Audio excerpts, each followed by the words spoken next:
People versus James Crumbley, case number 22-279-989-FE. Thank you, Mark Keese on behalf of the people. Karen McDonald on behalf of the people. Good afternoon, Your Honor. Marielle Lehman on behalf of James Crumbley, who is standing to my left. Good afternoon, Mr. Crumbley. Can you hear us? Yes, I can. Thank you, Your Honor. All right. Are you ready for the jury? Yes. We are, Your Honor.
All rise for the jury.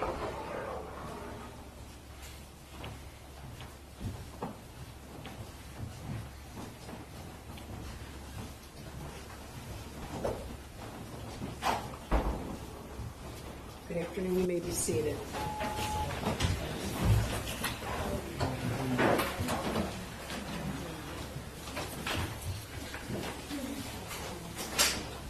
Ladies and gentlemen, the witness testimony and the evidence portion of this trial have been completed. We will now hear the closing arguments. Much like the opening statements, these are not evidence. They're only how each side sees the case. Because the prosecutor has the burden of proof, they also have a right to rebuttal. You also will have a copy of the jury instructions at the end of the trial and when you're deliberating. Right? Prosecutor?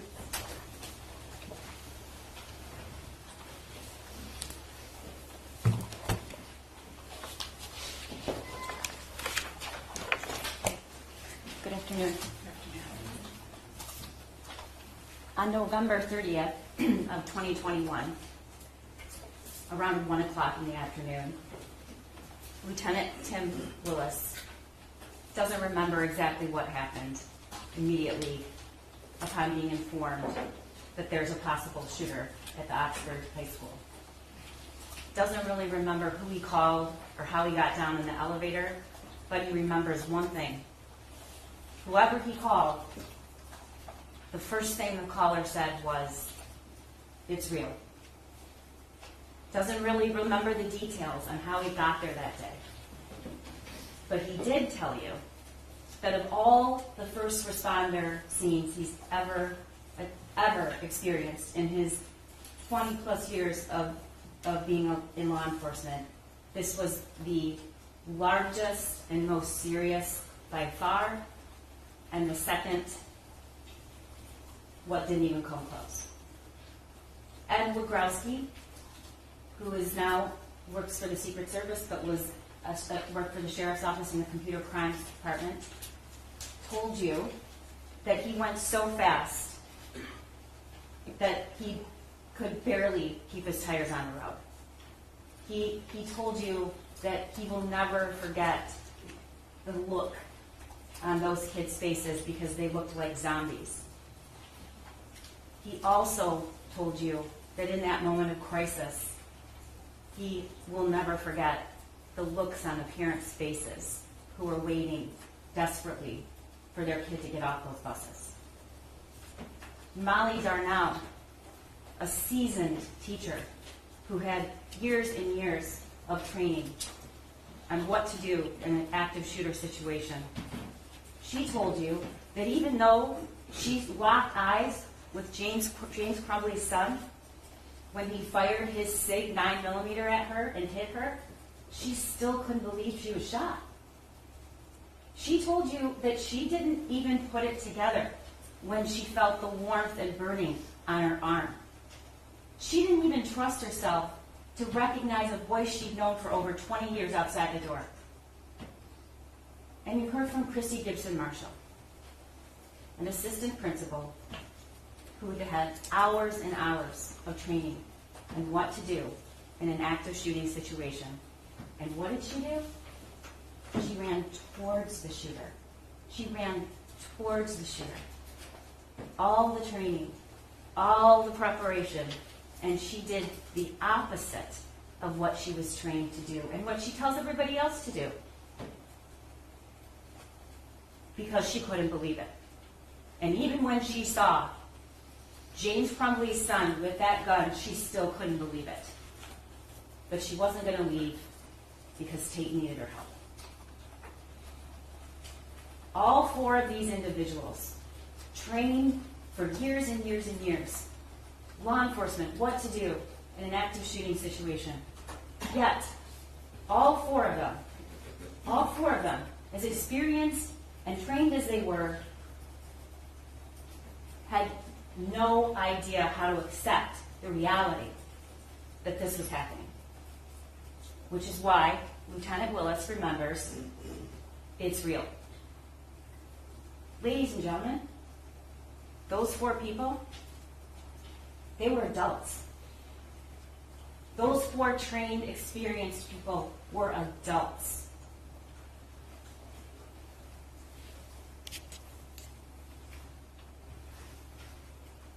These four were children. And so were the hundreds of kids in that school. What happened that day is about the deaths of these four children and what James Crumbley did and what he didn't do. The shooter has been sentenced and prosecuted and convicted. He pulled the trigger.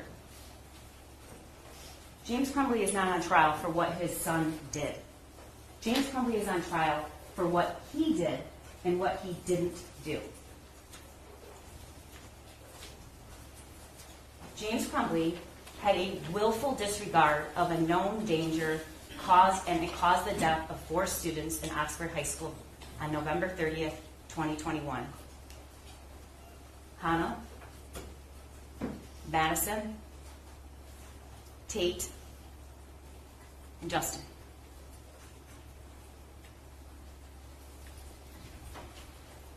I'm going to spend a few minutes on the law, but the judge is the authority on what the law is, and she's going to instruct you what the law is. He's charged with 2 counts of involuntary manslaughter under 2 alternative theories. You don't have to find both. You don't have to agree on both. You can agree on both, but either one is the only thing necessary to return a verdict of guilty.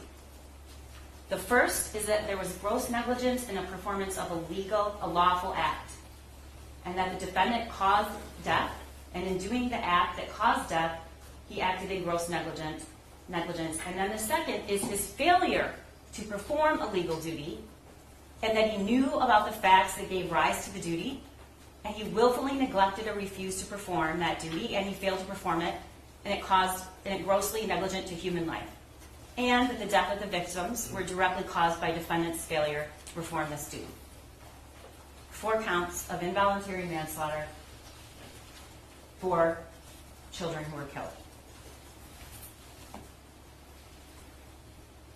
There can be more than one cause of death. James Crumbley doesn't get a pass because somebody else also caused the death of these 4 kids. And the judge will instruct you on that.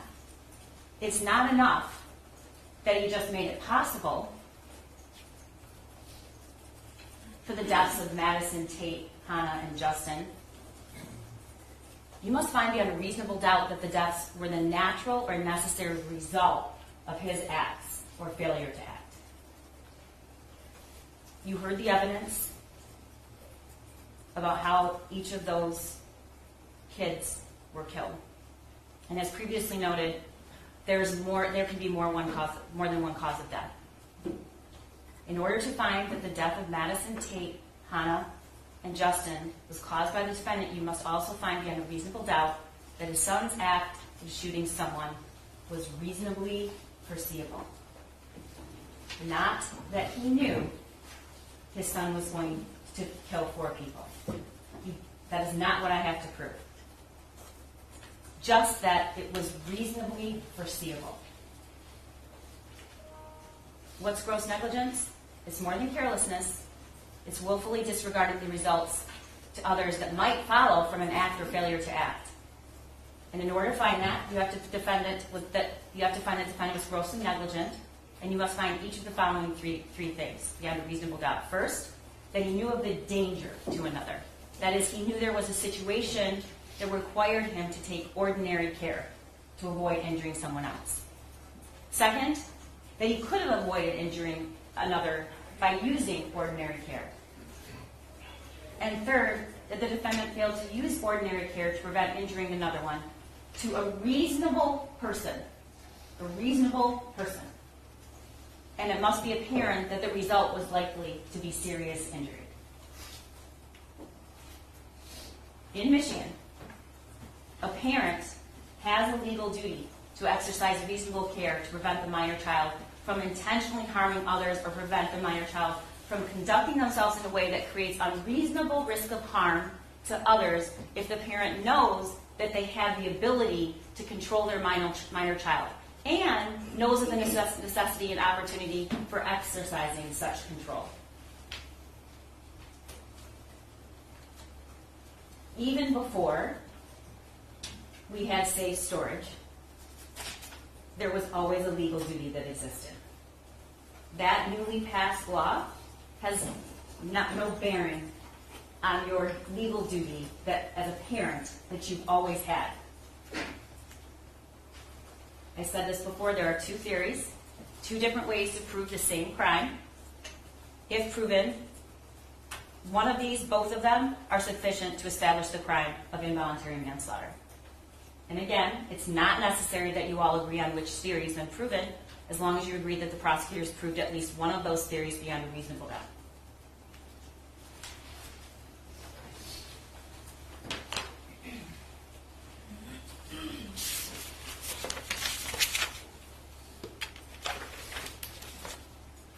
I want to stop before I talk about the evidence briefly. I want to know that everyone appreciates how much care and patience you've taken in listening. It's clear and it's obvious, and I thank you for doing that. There are people, though, who think that the prosecutor's job is just to convict people.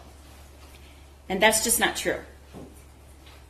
It's our job to present you with the facts and tell the truth and to be advocates, and telling the truth sometimes involves showing you things no one wants to see.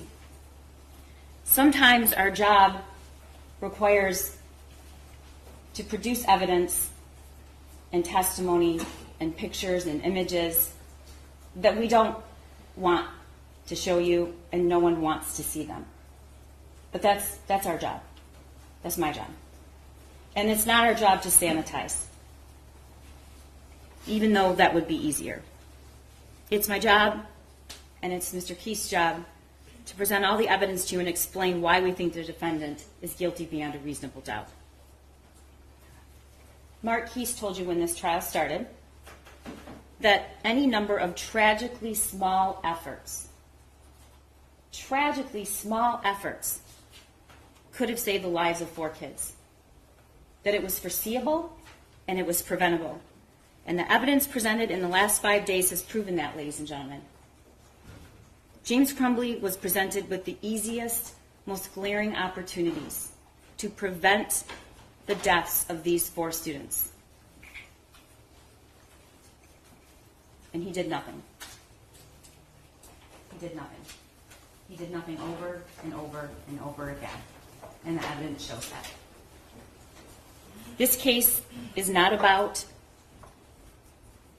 holding James Crumbley responsible for what his son did. Again, if he knew exactly what his son was going to do, he'd be charged with murder.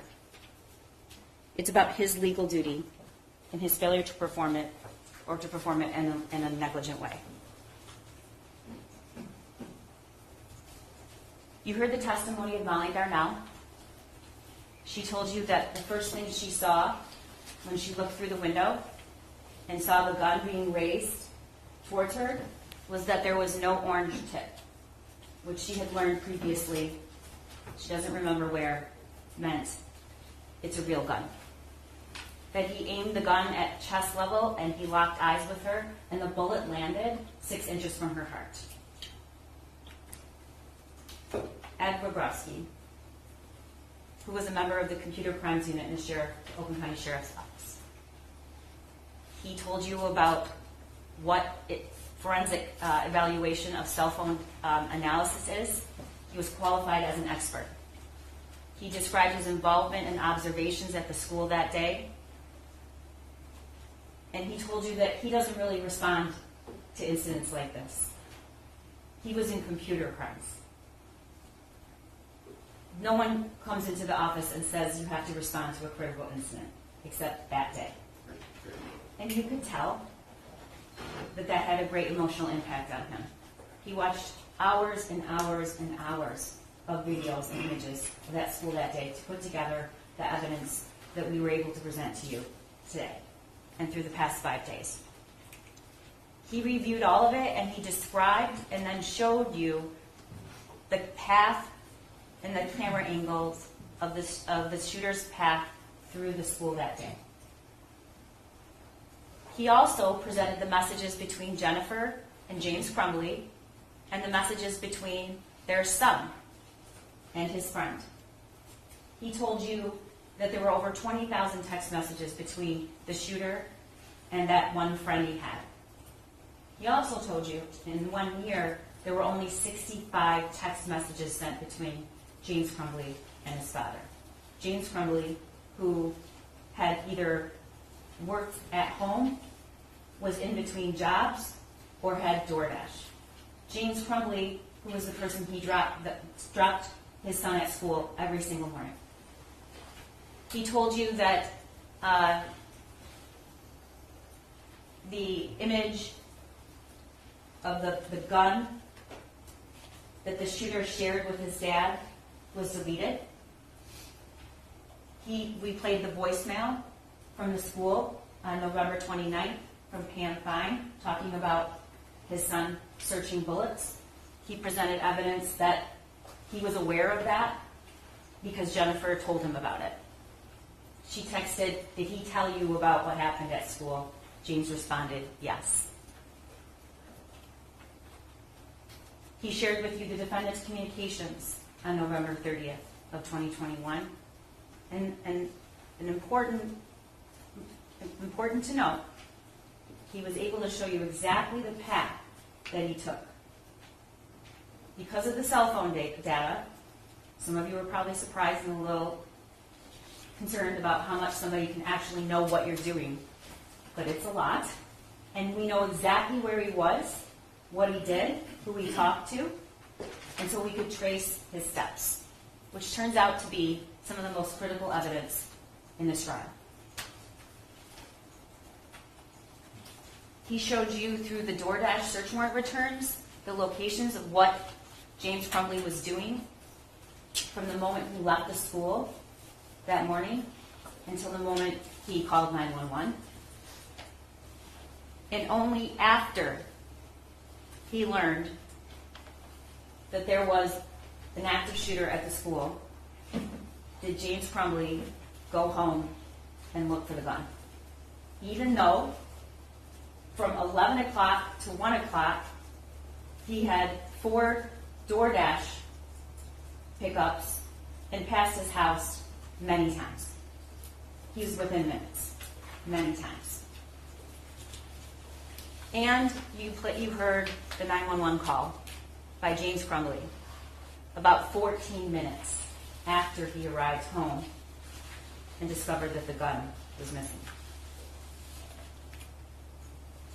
Bob could tell us, he testified, and we showed you images of the hallway in that school when he processed the scene. And you saw pictures of that. And he told you that a total of 50 fired and unfired cartridges were recovered. And that the shooter fired 32 rounds and 18 were unfired. And we know where he got those 50. You saw that. It's when he pointed them out across the counter when he's with his mom standing a little bit behind her and said, 2. And you also know that James probably knew that. Because when he was at the substation and they asked about where this gun was, who owns the gun, where's the ammo, he described it as he bought 2 boxes, referring to his son. Bob Catellis told you that those are rods placed in where bullet holes have penetrated that glass. And as you can see, and you saw other images, this was somebody who knew how to use a firearm. And Special Agent Brandon told you that's immediately what he observed. Those are shots, if landing on a human being, would kill them. Cammie Batt explained in detail what her requirement is and what she did that day, and that she knew James Crumbley because in June he came in and he bought 2 more guns, one for himself, which the evidence showed, because he told Jennifer how much did your gun cost? It was $300, and then there was another gun, which was his son's, a Derringer, and you saw the Derringer. She told you that she also sold him the 9mm on the 26th, that his son was present with him. He stated he's had his eye on that gun. She told you that they sell a locking mechanism with each gun they sell, that he was provided the trigger lock statement, and that there was a cable lock with the Sig Sauer when he bought it, and it was provided to him, and the ATF pamphlet solely in existence to just warn people, once again, the dangers of firearms with minors. And she told you that regardless of what kind of mechanism they provide, they always provide a tool with anyone who purchases a firearm to make it safe. Sergeant Joe Bryan testified and introduced the video, the recorded statements of James in the substation. James' statements indicate he knew that his son had only one friend and that he left abruptly. He referred to the math worksheet that morning as some doodling on a paper. But that was after the shooting. Before the shooting, we know that he texted Jennifer Crumbley, WTF, when he saw it. Now he's downplaying it. It's just doodling. When asked how many rounds, he corrected Jennifer and indicated there were a box of 50 rounds that he bought his son. When asked where the gun was, James responded, it was hidden in an armoire in the case, and the bullets were hidden in a completely different spot underneath some jeans. We're going to get to that. What James didn't say that day, no mention of any lock. No mention that the school wanted them to get their son help that day, and then when they couldn't, within 48 hours. And here's something you never hear him say. You hear him say the gun was hidden. You hear him say that there was some doodling on a paper, that he was a perfect kid. But here's what he never says. He never says, I don't know how he got it. He never says that. He never says, it was hidden. I have no idea. I can't imagine how he got a hold of this gun. Never mentions that. 4 kids just died. Your son's in custody because he committed a school shooting, and not once do you say, how did he get the gun? And you know why he didn't say it? He didn't say it because he already knew. He knew his son had access to the gun.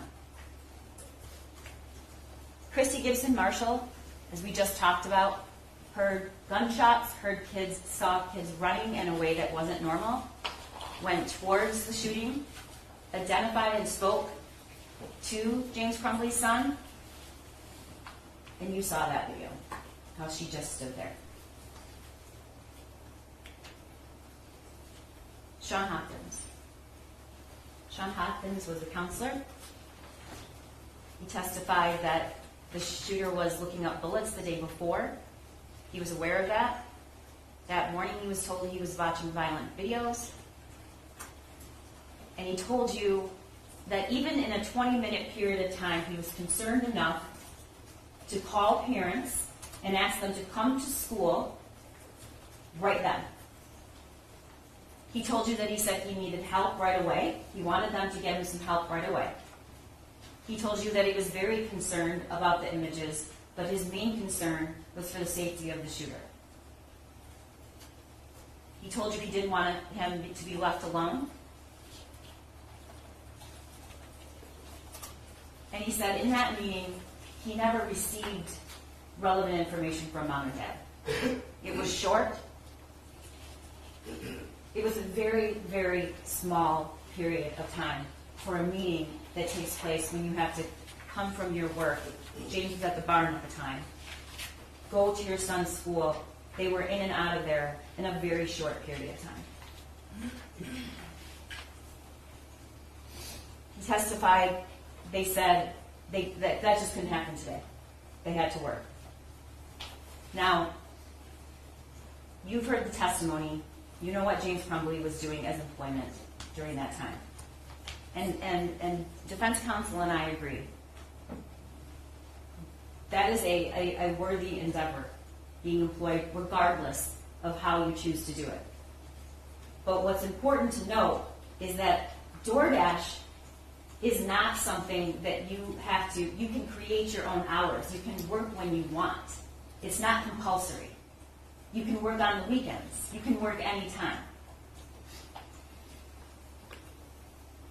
Nick Ejak is the Dean of Students, testified that he was also at the meeting and that James Crumbley seemed irritated. And that at the time they knew only a fraction of what was going on. No one told anybody at the school they just purchased him a gun. Nobody, neither one of them. James Crumbley didn't say, you know what, we had this fight before. They mentioned about the fight the night before about grades, but didn't really discuss it as a big deal.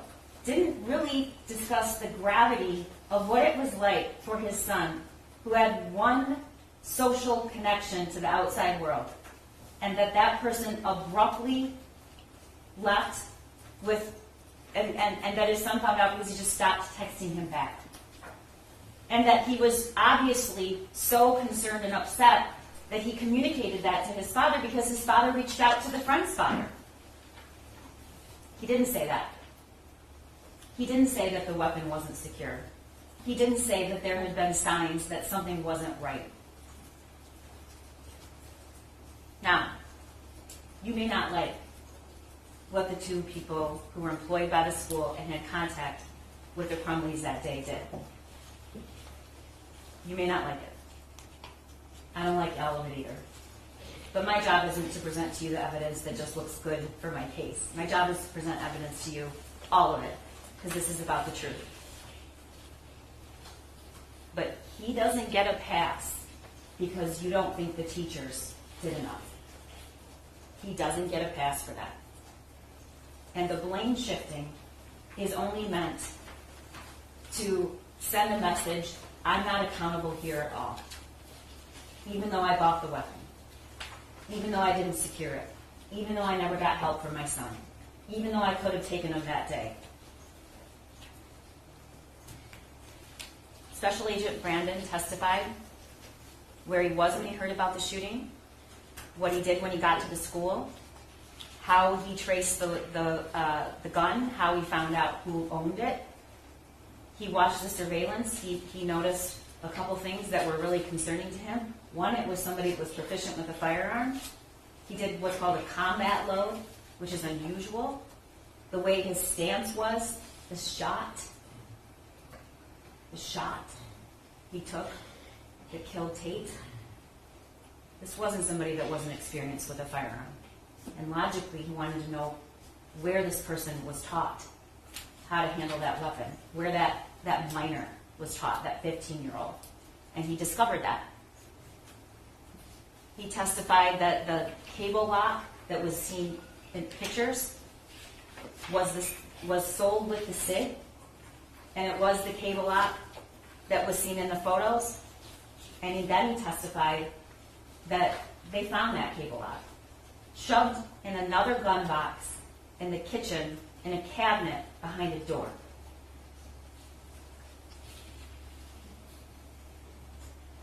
You also heard him tell you that the minute he looked at that drawing, he instantly noticed the gun. It wasn't just any old gun. It wasn't. And maybe you wouldn't have picked that up. But Special Agent Brandon did. And you know who else would have known? The person that purchased the gun, James Crumbley.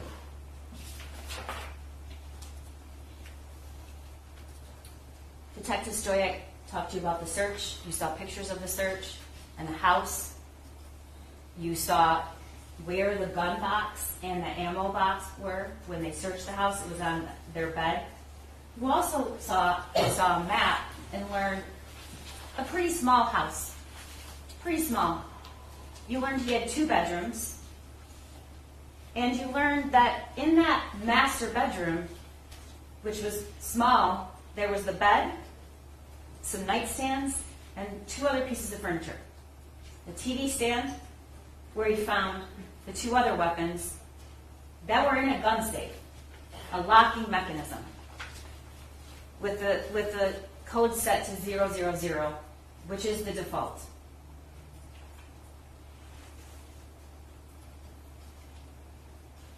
Detective Stoyak and told you what others did.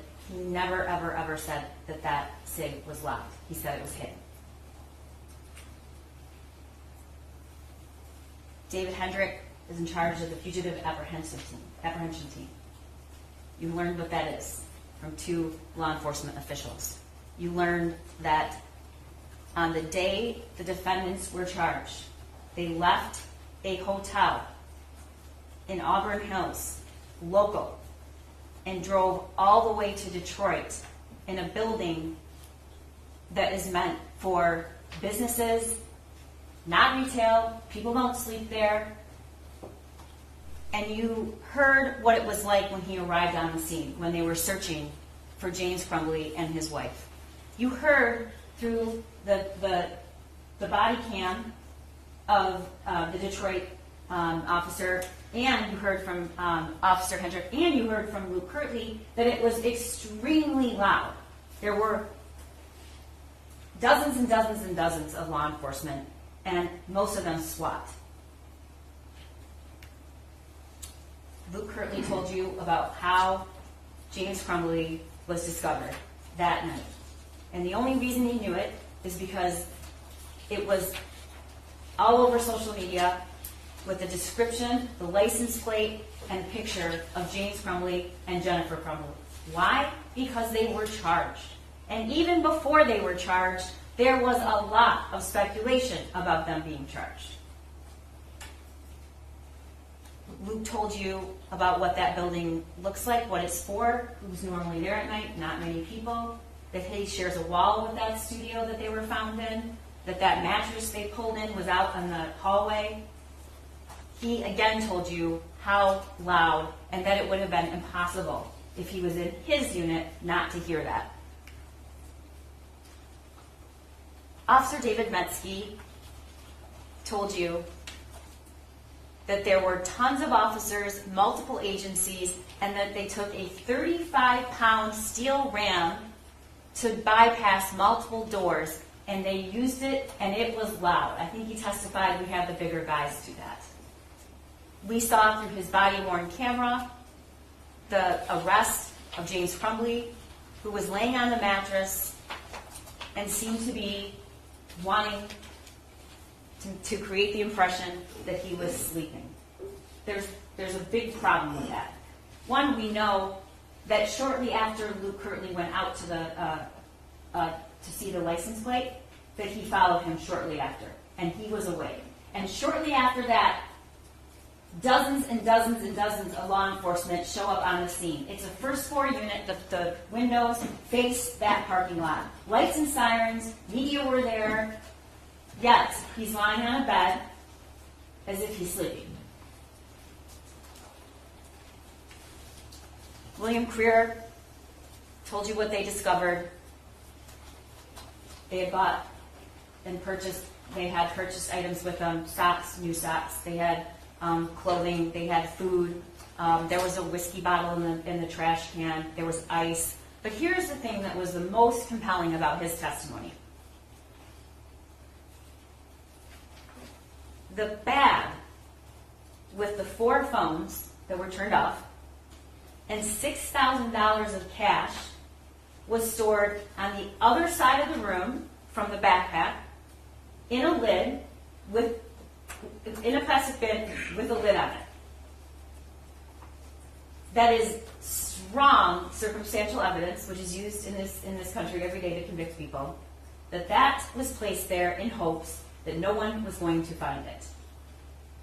$6,000 cash, 4 cell phones turned off, which is odd if you're really trying to get up in the morning and go somewhere, and the alarm was set on one of those phones, but they were off. But what did Ed Bobrowski tell you? He told you that you can't track a phone if it's off.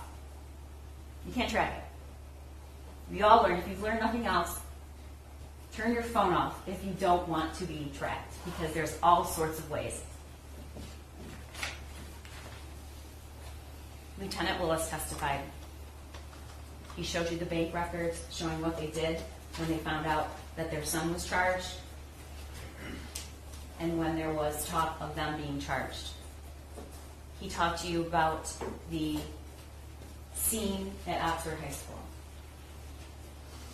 And it was a really detailed description of what it was like in that school that day. Because hundreds and hundreds of law enforcement officials went to that school, some miles away. No one asked them to. They just drove there from all different parts. And so it was Tim Willis's job to take all of those people who wanted to help and give them something to do and get the scene processed and start building a case. And answering questions, which is really what an investigation is about, way before you get to a prosecutor. Because sometimes you never get to the prosecutor. Your job is to go where the evidence leads you. And there were things about this case from the very beginning that just seemed like questions that needed to be answered. And one of them was, that gun was purchased 4 days earlier by James Crumbley, who was the same person who was at the school that day. This is information they're learning immediately. They do a search warrant for the house and for phones, and they find out a lot of information. You saw the video of the shooting. There's a reason we tell the media they have to turn their cameras off. We don't want those images out there. We don't want them to be on the internet. We don't want to encourage another school shooter. And we don't take any pleasure in showing it to you. But it's our job to know the truth and look at it and not look away. He told you how each of those kids died.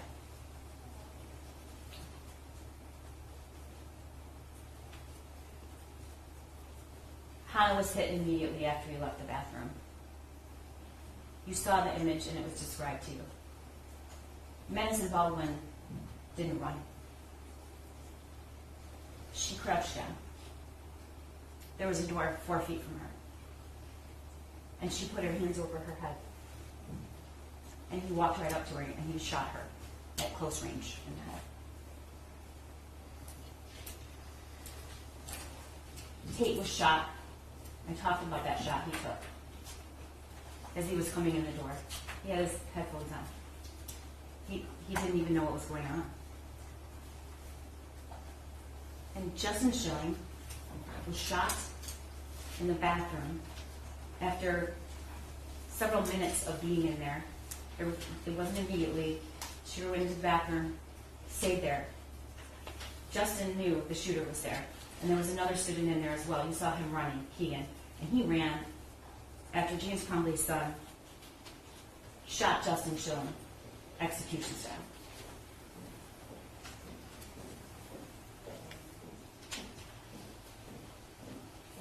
Defendant's son had access to and the use of this gun. It was preventable and it was foreseeable.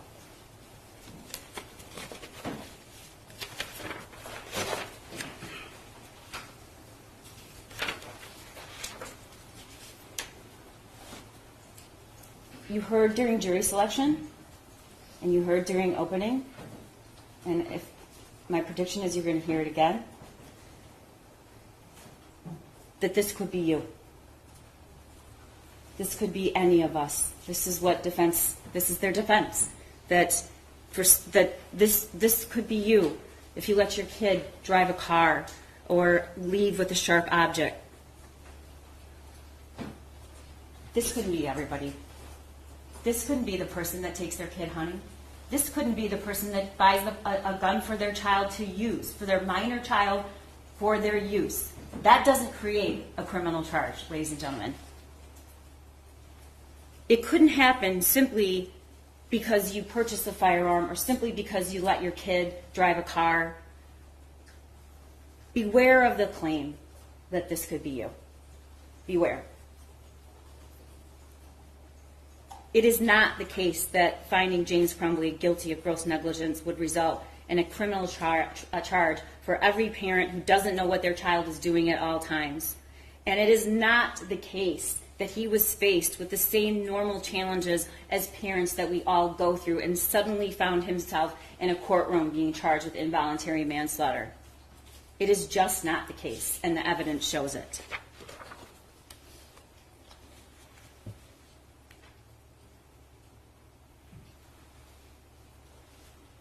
In June, the Derringer and the Caltech were purchased by James Crumbley.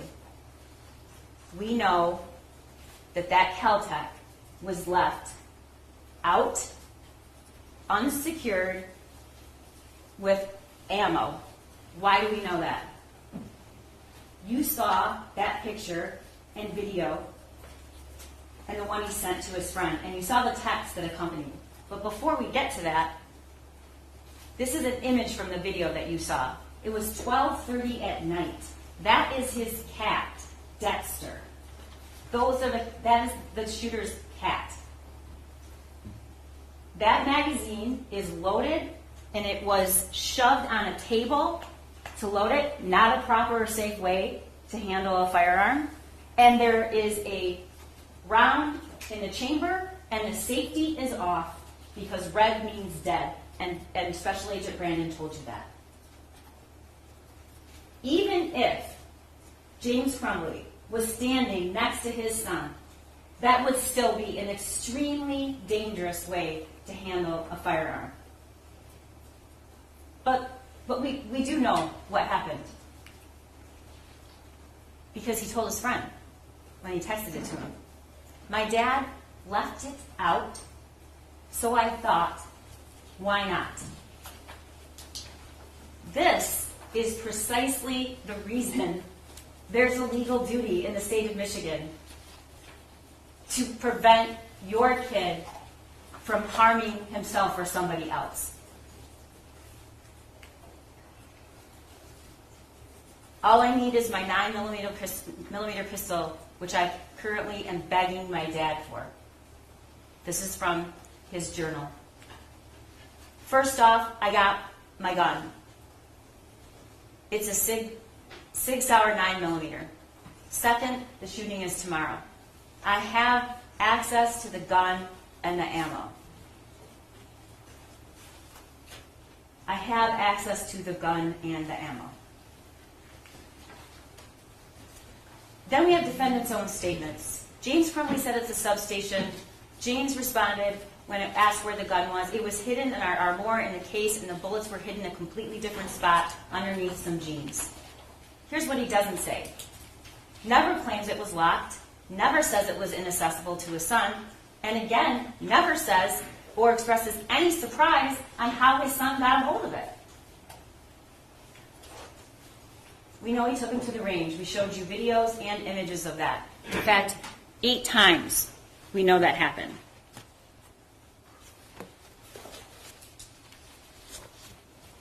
We know that throughout June, July, August, September, October, by November, when he begged his dad for the 9mm, and he actually did buy it for him, Now he's at the point where he can instruct other people. It's James Crumbley's son that knows more about guns and when he takes his mom to the range. And how did he learn? James Crumbley taught him. He didn't take himself to the range with his dad. This is the shooter 2 days,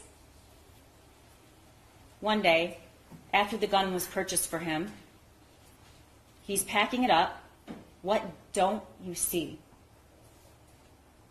The cable lock. It's not even in the case anymore. And there it is. That's the cable lock that was provided that day with the pamphlet and with the gun. Just the day before. It's already out of the case. Here's where the other 2 guns were found in that bedroom, in defendant's bedroom, in a safe.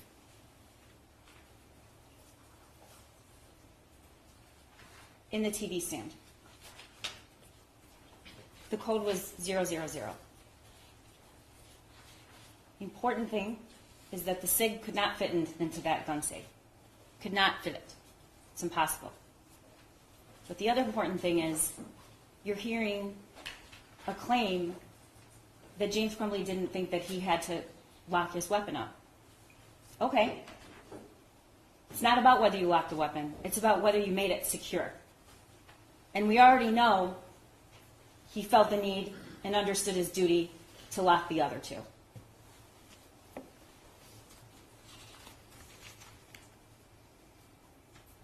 Special Agent Brandon read to you the lines if he had opened it up, if he had read it, if he had believed it, those deaths could have been prevented. If he had just read it and just did the simplest of things. This is the crime scene. There were 32 shots fired that day by James Crumbley's son. How do we know this was foreseeable? The shooter says in his journal, "I have zero help for my mental problems, and it's causing me to shoot up the fucking school." You heard a lot during jury selection and opening about kids exaggerate to their friends. This is his journal. He's not sending it to a friend. He's expressing his state, which was desperate because he needed help. I want help, but my parents don't listen to me, so I can't get any help. My parents won't listen to me about help or a therapist. I can't even say with a straight face or even find a way to explain the rationale behind a 15-year-old that desperate writing that in a journal because he was exaggerating or lying. We have the text between James Crumbley's son and his friend about exactly what he wrote about in the journal. He hears people talking to someone in the distance. I actually asked my dad to take me to the doctor yesterday, but he just gave me some pills and told me to suck it up. Again, teenagers exaggerating to make themselves look better, to impress. None of these text messages to his friend make him look better. None of them make him look impressive. They just make him look desperate and sad and wanting help. I'm having bad insomnia and paranoia. I need help. I was thinking I could call 911 so I could go to the hospital. This was in April. But then my parents would be really pissed. I'm going to ask my parents to go to the doctors tomorrow or Tuesday again. But this time I'm going to tell them about the voices. And then on April 5th, like I am mentally and physically dying. What did James Crumbley know? He knew the family dog had died. A grandmother had just died.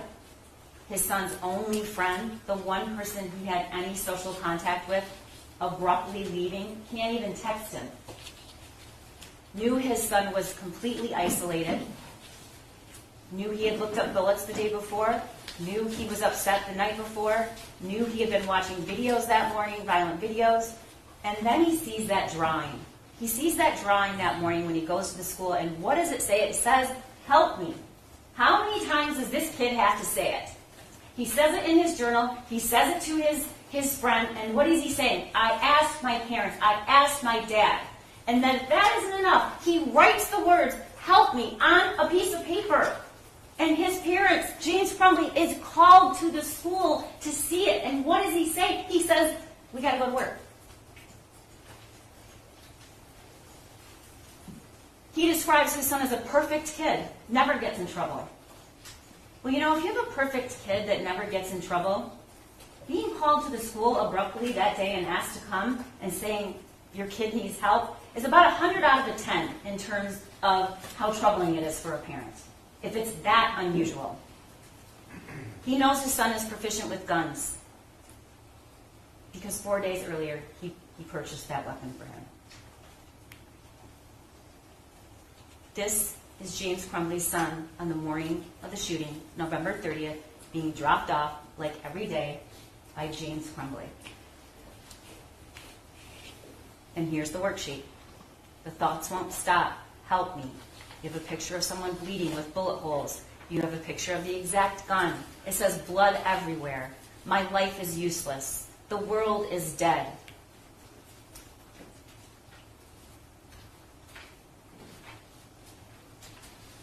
This is the worksheet James Crumbley looked at when it was texted to him. This is the worksheet he sat and looked at when he sat in that counselor's office. Those are the words he was reading when his wife said, "We can't do that today. We have to work." And he said nothing. And he leaves with a piece of paper with the names to call. This is what he was looking at. And there's the piece of paper. It took just one tragically small measure of ordinary care to avoid 4 deaths.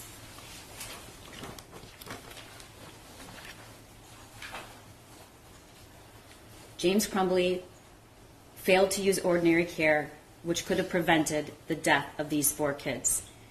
Didn't stop at home to check to see where that gun was. Even though you can't take him, which we know he could have driven around with him. He could have not done any DoorDash round until Jennifer comes back from work. He could have gone to see where that gun was. We know that in his DoorDashing, he was minutes away from 11 o'clock to 1 o'clock. He didn't search or ask to see the backpack. Never thought then to say, "Hey, can I talk to you out in the hall?" Or, "Hey, where's that gun?" Didn't ask his son where that gun was. Didn't check the journal, despite acknowledging he had one. Didn't lock and secure ammunition. Didn't lock or secure the gun. Didn't take his son home. Didn't take him to get this care that a counselor's telling you he needs. Didn't say, "We bought him a gun 4 days ago as an early Christmas present." And didn't tell the school much relevant information at all. And Sean Hopkins told you that. He also didn't disclose any of the instances that you were shown throughout this trial. That there was a message in March about him doing something stupid. Jennifer Crumbley was concerned about it. James was always home. Is he home yet? Is he home yet? Is he home yet? Leave me alone, I have to work. He's fine, is what he says.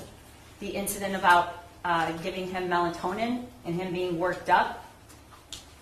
Didn't tell him that he'd asked him for help and asked to go to the doctor. Told him to suck it up. Didn't say about the friend and how it was his only person he ever had any social contact with. That there were multiple guns in the home. That he was begging for a 9mm. James Crumbley never even shot that gun. He didn't fire it once. He had it. He purchased it on Friday. On Saturday, he was gone all day doing DoorDash. On Sunday, he was gone all day doing DoorDash. in that he wants you to believe he had this secure hiding spot. What, it was a hiding spot for one day? We know it wasn't there on Saturday. We have the shooter taking pictures of it. And we know the cable lock isn't around. And we know Jennifer leaves. He's alone with his gun. Didn't say that it was identical to the one in the drawing. Didn't say he bought 50 rounds to take home. Expensive rounds to use at a range. This is the DoorDash information from 11 o'clock to 1 o'clock and all of the times he passed that house. He was within minutes. We know that he was absolutely concerned about this worksheet until after the shooting in the substation where he says it was doodling. We also know that not once on any of his devices did we find any searches or information he was trying to get about firearm safety or how to make sure a minor doesn't get a hold of it, laws, any of it, until after the shooting. We know that at 10:37 he arrives at school. His son leaves at 10:52. They're gone by 10:53. At 11, he logs on to DoorDash. He completes 4 orders. He tells us in the 911 call and at the substation he saw cop cars. We know that 12:51 the shooting starts, and we start to see students and parents, we heard, arrive at the Meijer. They're being told by dispatch that's where the reunification time is. James drops off his last order at 1:01. The email comes out from the school at 1:09. At 1:11, James is in the Meijer parking lot. It's unclear exactly why. He calls his wife for 57 seconds. That's the call lasts 57 seconds. He's on the phone with her for 10 minutes and 19 seconds. He gets home at 1:20. During that call, she texts her boss, the gun is gone and so are the bullets. So we know that by 1:23, both of them had knowledge about that. He calls her again, 1:30 to 1:33, another 3 minutes. And finally, calls 911 at 1:34.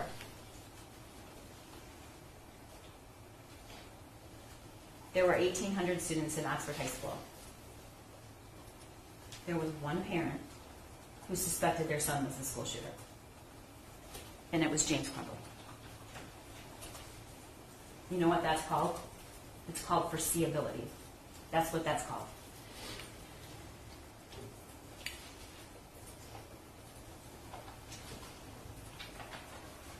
What's the location of the emergency? Okay, I'm not really sure. I'm at my house. There's an active shooter situation going on at the high school. My son goes to high school. I have a missing gun at my house. I need an officer to come to my house right away, please. Okay, I'm not going to be able to send anybody to your house right now. So they're on the active shooter situation. I understand that. There's a million cops here. I have a missing gun, and my son was at the school, and we had to go meet with the counselor this morning because of something that he wrote on a test paper, and then I was then down, and I saw a whole bunch of cops going somewhere, and we made sure that I wanted to get to the hospital because someone was going to the high school, and then somebody told me that there was an active shooter, and then I raced home just to find out. Okay, and I think my son took the gun. I don't know if it's him. I don't know what's going on. I'm really freaking out. My son's name is Ethan Crumbley. Crumbley. E-W-Y. All right, sir, I'm going to put you on hold for just 1 second, okay? Mr. Dr. Cookman, come in and see if I can do anything for you, okay? I'll put you on hold. Thank you. Okay, then.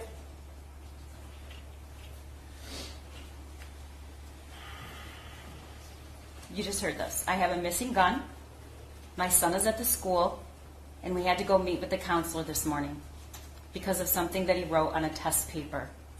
And then I saw cops going somewhere.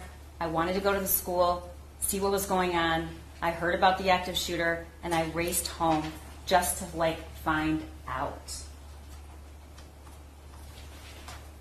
We don't have to discover or argue about whether or not he was put on notice that something was really, really wrong. He says it. He says it. He calls and he says, because of this meeting at the school, and because I have a gun, I went home to look for it when he heard about the shooting. So the question of whether or not that did concern him, it's not a question. We know it concerned him because he said it. And then at the substation, and this is what he says, and somebody said there was an active shooter, I immediately freaked out because the situation.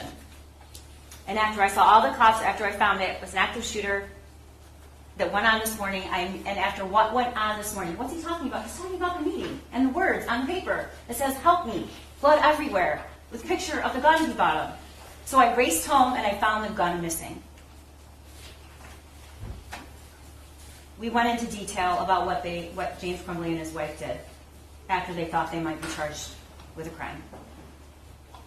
And the evidence clearly shows what they didn't do. They did not turn themselves in. They did not make sure that they were in the area. They withdrew $6,000 and they went to Detroit and turned the car around so the license plate is not facing, and didn't go out and buy that stuff themselves. They sent somebody else. And lastly, defendant conflicts his own statements. At the substation, the drawing was doodling. When he receives it from his wife, he's concerned, my God, WTF. He says at the substation, I immediately raced home and found the gun, and that's when I called you. I called you guys right away. It was 14 minutes after he got home. You think your kid has this gun, you know he does. You know he's really upset, you know the words he wrote, you suspect he's the shooter, and you wait 14 minutes to call 911? He doesn't know when the shooting started or when it ended. I think he owed something to the parents and the kids in that school to at least try, once he did figure out that the gun was gone, which any reasonable person would have known. But why lie and say you call right away? You called after a 10-minute conversation with your wife. At the substation, he's a perfect kid, doesn't get into trouble, yet he was looking up bullets, and yet they were called to the school, and the drawing, it doesn't say that, or what the drawing was really about. It's a downplaying situation, and then he says the gun was hidden. And again, never once, I don't know how he got it. Never once says that.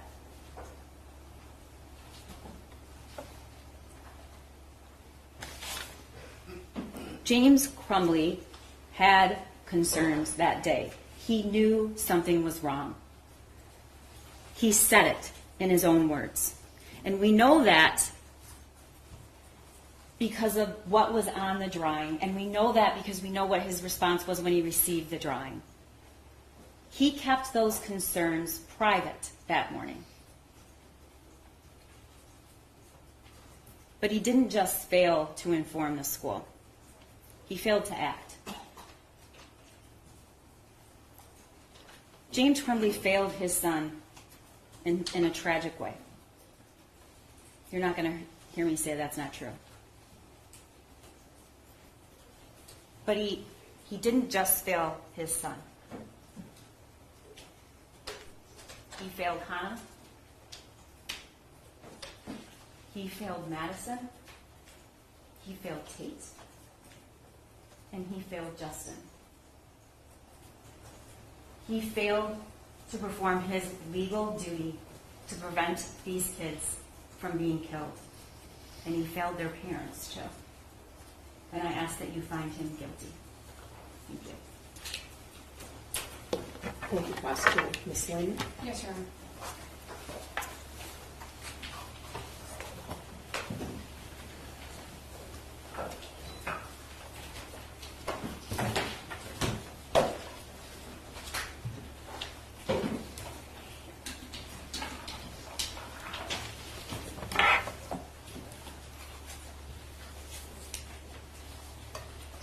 There were a variety of emotions following the shooting on November 30th of 2021 at Oxford High School.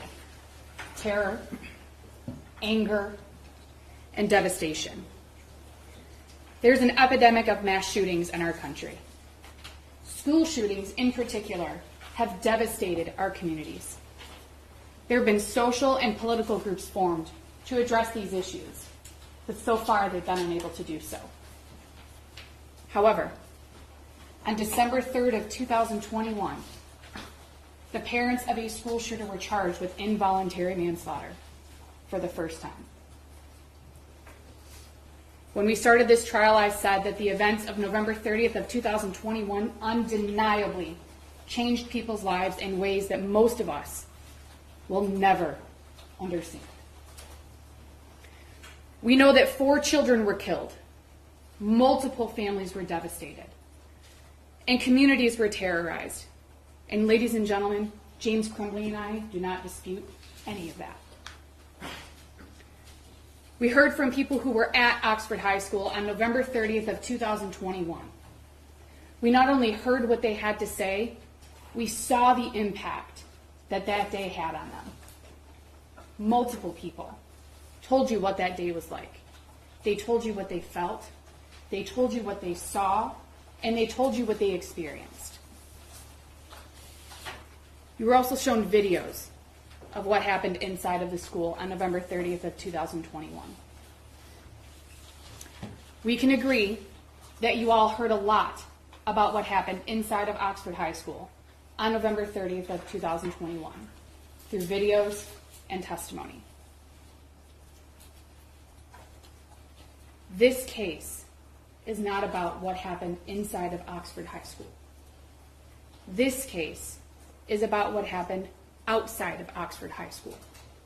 This case is about what James Crumbley knew on and before November 30th of 2021.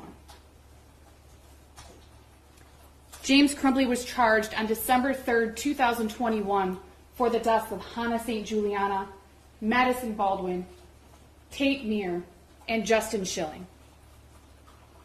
As you've seen throughout this trial, the charges and allegations against James were based on assumptions and hindsight about James and his knowledge about his son, who we've referred to as either his son or the shooter. The prosecution is asking you to second guess the decisions made by James Crumbley on November 30th of 2021 and before those days. And as Sean Hopkins told you, it's easy to look at things in hindsight. But we aren't here to look at things in hindsight. We are here to look at what James Crumbley knew prior to and on November 30th of 2021 before the shooting began. You heard no testimony and you saw no evidence that James had any knowledge that his son was a danger to anyone. You heard no testimony and saw no evidence that James Crumbley knew what his son was planning. You heard no testimony and saw no evidence that James Crumbley was aware that his son knew where the firearms in the home were hidden. You heard no testimony and saw no evidence that James Crumbley was aware that his son had obtained access to those firearms and had handled them unsupervised. Still, the prosecution wants you to find that James could foresee that his son was a danger to others, and that James acted in a grossly negligent manner or breached a duty that he owed to other people, despite having no information at the time. You obviously know that the defense has no duty to present a defense. We talked about that during jury selection. The judge will give you instructions on that and the law on that. But we did bring out more information so that you all had a more full picture, a more complete picture of what happened in the days leading up to November 30th of 2021, and even on November 30th of 2021. But in the end, if you have any questions, if there's anything that you're unsure of, if there's anything that you're wondering about, the prosecution was the only one that had a burden of proof. when it comes to burdens of proof in this country, beyond a reasonable doubt is a very, very high burden. In civil cases where people sue each other for money, the burden of proof is 50-50. Preponderance of the evidence, whether or not somebody gets money and somebody has to pay money. In cases where the state wants to take your child due to abuse and neglect, it's clear and convincing evidence, a little bit higher. Beyond a reasonable doubt is the highest burden in our country, the highest burden of proof as it relates to criminal prosecutions. Judge Matthews is going to instruct you that reasonable doubt is just that, a doubt based on reason and common sense. It can be based on the evidence, or it can be based on the lack of evidence. When it comes to reasonable doubts, you can have 1 or you can have 10. You don't have to have the same reasonable doubt as your neighbor. What matters is that if a juror has a reasonable doubt, then they must vote not guilty. You can believe that if the prosecution had evidence that James Crumbley knew that his son was a danger to others, you would have seen it. Especially if James knew what was inside of that journal. We've heard about the journal. If James knew what was in that journal, the prosecution would have told you that. If James knew that his son had gained access to his firearms, the prosecution would have told you that. You definitely would have seen it. And the fact that you have not seen any of that evidence can be your reasonable doubt. You can also believe that if the prosecution knew that James Crumbley knew that his son knew where the firearms were stored, the prosecution would have told you that. You would have heard about it, but you didn't, because James didn't know. He didn't know that his son knew where those firearms were. Absence of evidence that James knew that his son had learned where those firearms were can be your reasonable doubt. Also, if James had violated any laws as it relates to storage, specifically gun storage, you would have heard about that. But you didn't. In fact, you heard from ATF agent Brandon, who told you there are multiple ways to store a firearm. Multiple ways. You can use a safe. You can use a cable lock. You can use a trigger lock. You can store it unloaded with the ammo separately. You can store a firearm in any number of ways. That came from ATF agent Brandon. Those were his words. If the prosecution had evidence that James knew that his son was accessing firearms without his permission, not that his son was accessing them without his permission, that James knew that his son was accessing them without his permission, the prosecution would have shown you that. But you didn't see it because it isn't true. James didn't know. This can be your reasonable doubt. Mr. Wagrowski testified that James would have heard his son handling the firearm, the Kel-Tec that you saw the video of, where he sets the Kel-Tec on the table and loads the magazine. He slides the slide forward. He releases the slide forward. Mr. Wagrowski testified from this chair that James would have heard that because of the volume of the sound and because of the size of the home. You all have observed James throughout this trial. You've seen him. Judge Matthews instructed you at the beginning, James is wearing headphones. James is hard of hearing. He needs a hearing-assisted device to hear, even in this courtroom. And if you watched, there were points where he had to push the headphones into his ears so he could hear better because he still couldn't hear well enough. Your Honor, I hate objecting in a closing, but that is not evidence, and that her client didn't testify, and so it's just not evidence what he was doing, and it's just not, and his headphones are not evidence. There's evidence that he needs a hearing device, as I explained to you in the beginning of the trial why he was wearing those headphones. Go ahead. Thank you, Your Honor. Mr. Wagrowski also testified that he could not indicate and could not say with certainty where James was at the time that his son made that video. He knew that James was likely at the home. He didn't know if he was outside in the very large backyard that Detective Stoyak told you about. He didn't know if he was in the home. He didn't know if he was standing next to him. He didn't know if he was standing outside. He didn't know if he was in another room. He didn't know if he was sleeping.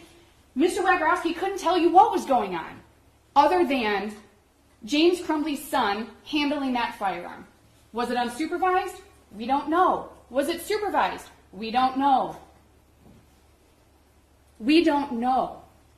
So any statement by Mr. Wagrowski that James had to have heard that is an assumption. It's not based on fact, and it's not based on evidence. If the prosecution had evidence that James was concerned about his son's mental stability, or if his son had asked him for mental health treatment and it was denied by James, you would have seen that. Not a statement by his son to a friend or a writing in a journal, a statement by James that he acknowledges that his son was having issues, that his son was having a hard time, that his son needed help. None of you saw that. None of you saw that because it's not true. James had no idea that his son was having a hard time. Instead, you saw texts between James's son and his friend in April of 2021, where his son says he's going to tell his parents about the issues he's having. You also heard testimony from James's sister, who said she saw him within a day or two, maybe 3 days, of those texts being sent to his friend in Florida after their mother passed away. James and his sister's mother passed away. She spent a week or a week and a half and saw them, saw James and his son, and saw no concerns. Not worried, didn't hear anything, didn't see anything, wasn't made aware of anything, no concerns.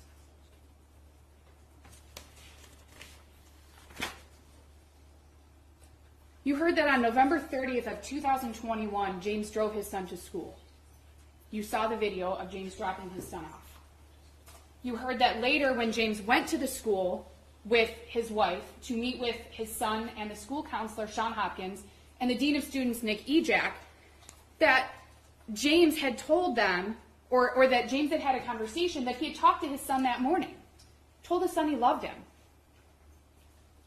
We just want you to do your schoolwork. We want you to do your best. There was never a conversation about, Dad, I'm having a really hard time. Dad, I really need some help. In fact, there were no concerns expressed whatsoever.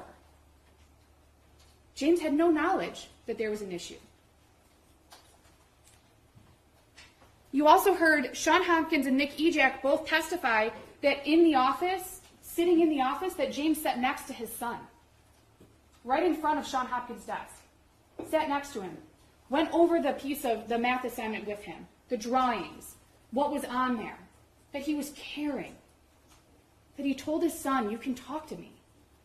You can talk to other people. There was some reference to a journal.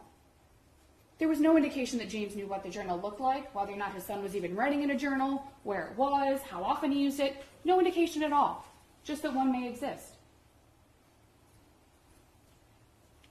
And again, in that meeting, there were no comments, whether either before James got there or after he arrived, from James's son to the school counselor or the dean of students saying, I really want some help. I'm really having a hard time. I really need to see someone. I've been trying to talk to my parents and they haven't been listening to me and I need you to tell them. That didn't happen. Instead, Mr. Hopkins testified that he had concerns about the level of although appropriate, the level of sadness that James's son was experiencing. Sadness associated with the losses that he'd had that year. He lost his grandmother. He lost their Great Pyrenees dog. His friend moved away. He had a hard time with COVID. He struggled with virtual school. Mr. Hopkins was concerned about the sadness and wanted James's son to see someone to ensure that it didn't get any worse. Not that he had to see someone right now. It's an emergency. He has to see someone right now. That's not what was said. In fact, if you recall Mr. Hopkins' testimony, and I believe Mr. Ejak said the same thing, that James and his wife were told that the school was going to follow up with them within 48 hours. Now, in Mr. Hopkins' head, he testified he was thinking it was going to be the next morning, but he told them 48 hours. You heard Mr. Hopkins testify that James's son said he wanted to stay in school. In fact, he even asked for his homework while sitting in the office waiting for his parents. He asked for them to go get his homework. So they went and got his backpack. They brought it back. He started working on schoolwork. His attendance wasn't bad. There's some question about whether or not he missed one or more days of school that year, but his attendance wasn't bad. His grades weren't terrible. They were average, according to Sean Hopkins. There were no concerns, even by Sean Hopkins and Nick Ejak, beyond the sadness that they saw James's son was experiencing. The absence of evidence that James knew about the struggles that his son was having can be your reasonable doubt. You heard from James himself more than once.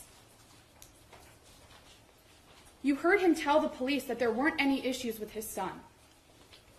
Within an hour of the shooting at Oxford High School, James was at the police station with his wife, interviewing with law enforcement, talking to them, saying, my son was a great kid. I think he used the word perfect. That his grades were mediocre, again, although Sean Hopkins said they were average. But that he'd never had any disciplinary issues. Sean Hopkins and Nick Ejak confirmed that. They had no disciplinary history with James's son. And even if you have a question about how great of a kid James thought his son was, Christy Gibson Marshall said the same thing to you. We'll talk a little bit more about that. But Christy Gibson Marshall also said that James's son was a good kid. Christy said that her testimony was that she was standing in the hallway. She had spotted the shooter coming down the hall with a firearm, with a gun in his hand. She saw that there was an injured student in the hallway. She walked up to the student, was standing next to it. You saw the video. She's standing next to the student who's injured on the floor. The shooter gets closer, and she realizes that it's James's son. And her first thought was that it couldn't be right. With a gun in his hand and an injured student in front of her, smelling cap gun, she didn't think that was right. Even in those moments. Going back to Sean Hopkins and Nick Ejak, two people who met with and talked to James's son on November 30th of 2021, at one point for over an hour without James and his wife there. They talked about a variety of topics. This was 2 hours before the shooting began. They said that based on the explanations that they were given about the drawings on the math assignment, that they weren't concerned. Kids draw violent things. Kids draw guns and bullets. That the confirmation combined with the confirmation from James and his wife about what was going on in their son's life, in combination with the explanations that they were given by James and his wife's son, that they weren't concerned. There was an explanation about interest in video game design. They looked a little bit about video game design. Sean Hopkins and Nick Ejak weren't concerned on November 30th of 2021, 2 hours before the shooting started. Both Sean Hopkins and Nick Ejak told you that guns are not uncommon in homes in Oxford. It's a hunting community. That it's not uncommon for students to handle guns in their homes or to go to the shooting range. That they knew that James's son had gone to the shooting range the weekend before with his mom and that he had access to a firearm. They didn't ask any more about this, about access to a firearm or having a firearm in the home, because they weren't concerned that James's son was a danger to anyone. They weren't concerned. Sean Hopkins and Nick Ejak testified that they had concerns related to the effects of the losses that James's son had experienced in that year. There was testimony that James's son's level of sadness was appropriate given various factors, but that it wasn't concerning. They just wanted to address it to ensure it didn't get any worse, because they'd seen sadness get worse and have issues with other students, according to Sean Hopkins' testimony. We talked about Sean Hopkins and what he said about wanting James's son to see someone within 48 hours. You also heard testimony from Sean Hopkins and Nick Ejak that they didn't believe that, or they believed that James and his wife were going to get their son help. That they had no reason to believe that they weren't going to. And if they did, they would have done things differently. If they had concerns that it had to happen right now, they would have done things differently. But they didn't. Sean Hopkins and Nick Ejak testified that they didn't ask if there were guns in the home. They didn't ask because they weren't concerned that James's son was a danger to anyone. Despite the information and the concerns that they had, they made decisions with the information that they had at the time and based on their education and training, which we can all probably agree a school counselor and a dean of students has more education and training than the average parent. And even with all of that and the experience with teenagers and what they had in front of him, they still didn't believe that there was a reason to be concerned that James's son was a danger to anyone. In fact, they didn't even feel that he was in immediate danger to himself, because if they had, they testified, they would have done things differently.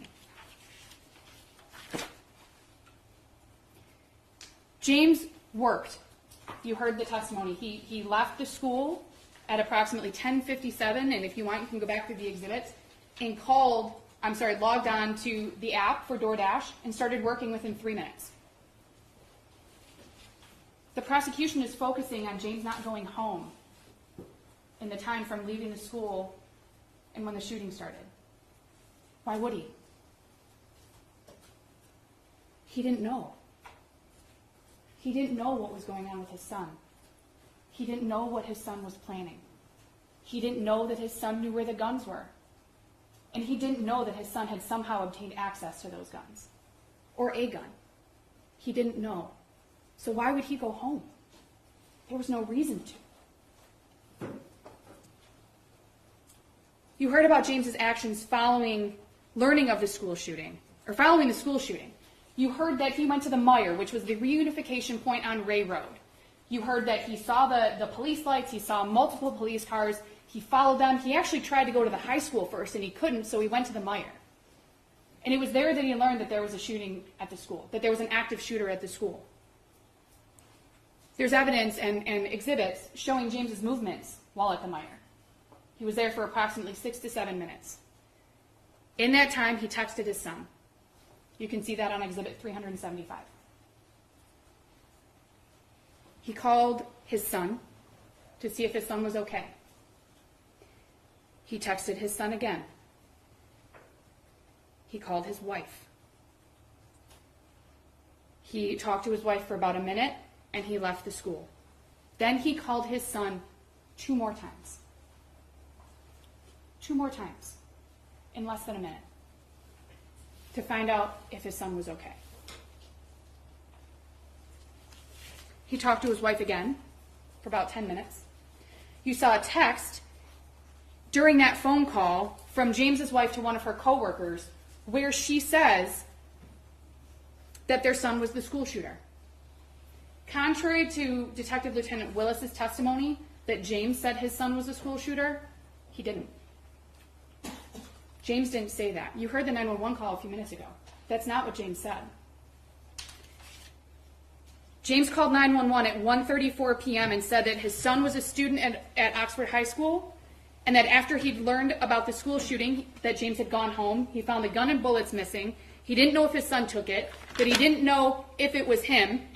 And if you recall, Nick Ejak and Sean Hopkins both testified that even during the shooting at the school, even after the meeting that morning with James's son and James and his wife, even in those moments, they did not suspect that James's son was the school shooter. Sean Hopkins testified that he didn't even think that it was James's son who was the school shooter until after he checked attendance, after the shooting had ended, and after James's son had been arrested. You heard James say on the 911 call that he was really freaking out. You've heard that a couple of times from James. And you can listen to that call yourself. It's Exhibit 154. You can almost hear, as James is talking to the dispatcher, how he's looking back at what had happened that morning and trying to piece things together and figure out what's going on. You heard from James 2 more times within hours of the shooting at Oxford High School, once at the substation and once while in the backseat of a patrol car. At the substation, James learned that his son was the school shooter, that he was not injured or anything, that he was in fact the school shooter. You heard James say he was freaking out. He asked for water. His mouth was dry. He was freaking out. James was emotional. I believe that Detective Sergeant Bryan testified that James was sobbing, that he was crying. You can watch it. You can see how James was reacting in that interview. Detective Bryan said that James was forthcoming, that he was willing to speak with them, even after James's wife suggested, maybe we should get a lawyer. Maybe we should stop talking. James said, no. Let's keep talking. I want to keep talking. It's okay. We can keep talking. And he does. He told the police how many guns were in the home, where they were located, that the handgun that was used by James's son in the shooting was a 9mm Sig Sauer. He mispronounced it. We've all heard that. That it was hidden in an armoire. No one in that interview, neither of those 2 law enforcement officers in that interview said, well, you shouldn't have had it there. Was it locked? How did your son get it? You didn't hear those questions.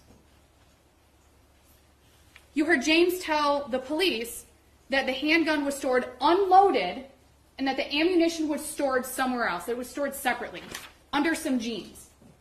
Again, those 2 officers didn't say, well, you shouldn't have done that. That wasn't right. Well, you did that the wrong way. Well, that was really irresponsible of you, Mr. Crumbley. They didn't say any of that. The police didn't ask if the gun was locked or in a safe. James clearly told them that that 9mm was hidden. And the police moved on. James talked about what a great kid his son was, about his mediocre grades, but overall he didn't get in any trouble. You watched as James saw his son for the first time after that school shooting.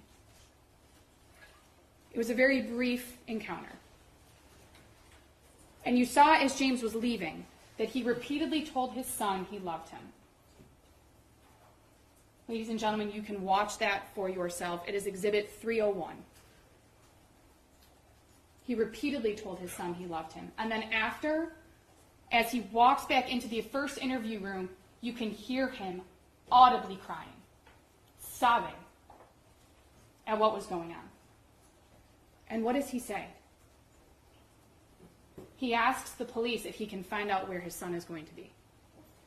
And they say, yes, the court will tell you.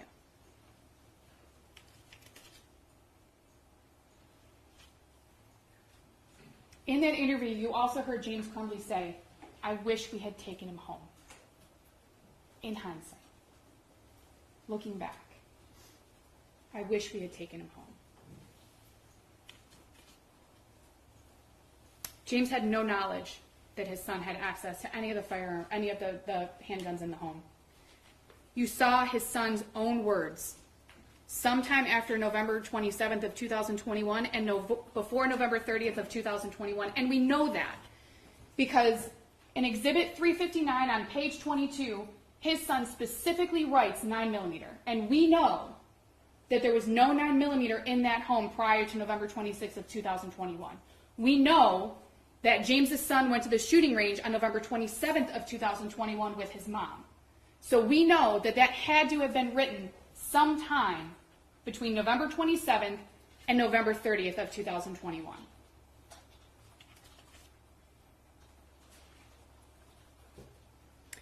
We talked quite a bit about this during jury selection. Most, if not all of you, agreed that there's a difference between having access and giving access. We talked about car examples. We talked about the responsibility in different scenarios, a parent's responsibility in different scenarios. This case is like the first car scenario, where the child takes the car without the parents knowing, takes it out and something happens. This is the first scenario. This isn't the second scenario, where the parents might have suspected that their child might do something. This wasn't the third scenario, where James knew his son was going to do something and just handed him whatever it was he was going to do it with and said, here, take it. This is the first scenario, where James Crumbley had no idea what his son was capable of. He had no idea. what his son was planning, and he had absolutely no idea that his son had access to those firearms. Also, as an aside, if it really were his son's gun, why was it hidden in James's bedroom? If it really were, why was it hidden? Not only in the bedroom, but in a location that James's son was not aware of. Sometime before November 26th of 2021, James's son wrote this in that journal notebook that was found. Exhibit 359, page 15. We know that it was before November 26th of 2021 because of some of the other statements that are around that journal entry, which you can look at if you'd like, but they reference a 9mm and a .22 caliber. And we know that there was not a 9mm in the house before November 26th of 2021. And even here, I don't know where my dad hid it, is a reference to .22 Caltech. Even before November 26th of 2021, well before November 30th of 2021, James Crumbley's son didn't know where those firearms were. He told you he didn't, in his own words, in his own handwriting, which was verified by law enforcement.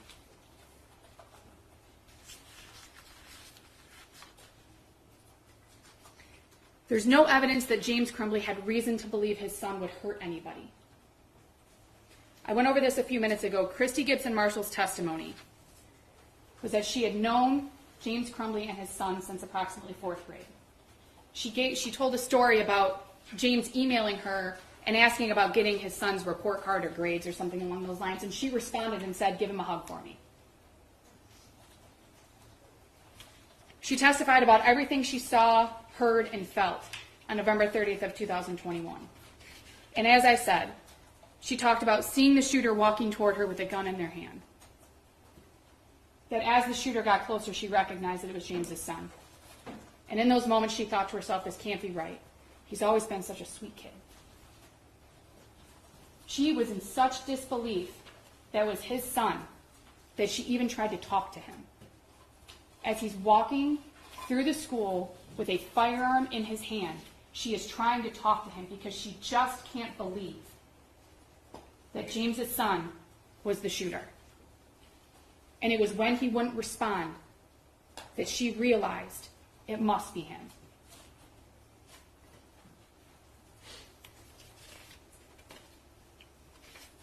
ATF agent Brandon testified there were no laws governing the storage of firearms. We went over this a little while ago. We talked about the various ways that you can store firearms.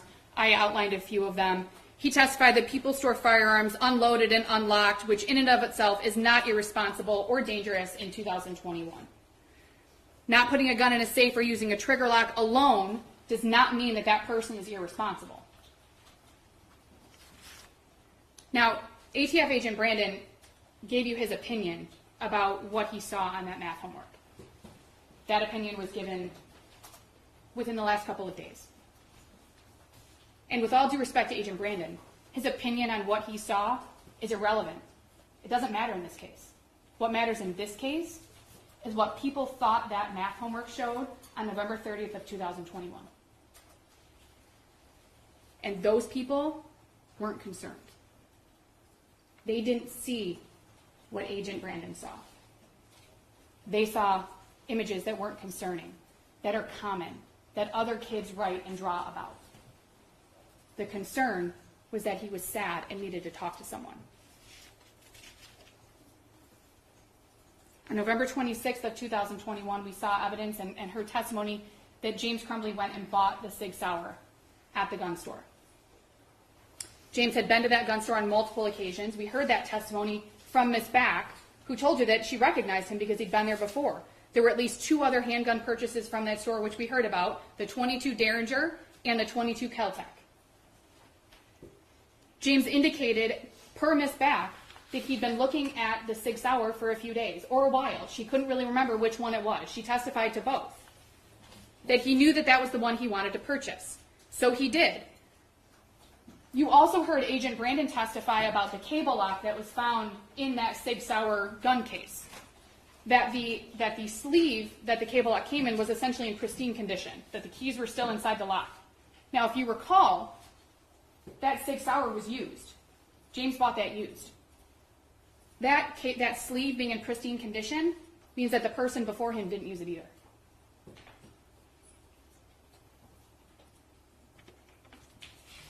You also heard that James did not purchase ammunition on November 26th of 2021 or at any point prior to November 30th of 2021 for that 9mm. There were purchases for ammunition when he would go to the gun range for the 22s, but James didn't purchase 9mm ammunition before November 30th of 2021. Tammy Back told you that she had, that James didn't even talk to his son while they were standing there in the gun store. She didn't see any of that. She had no reason to believe that James was buying that gun for anyone but himself. And if she had, she couldn't have sold it. So obviously she didn't think that.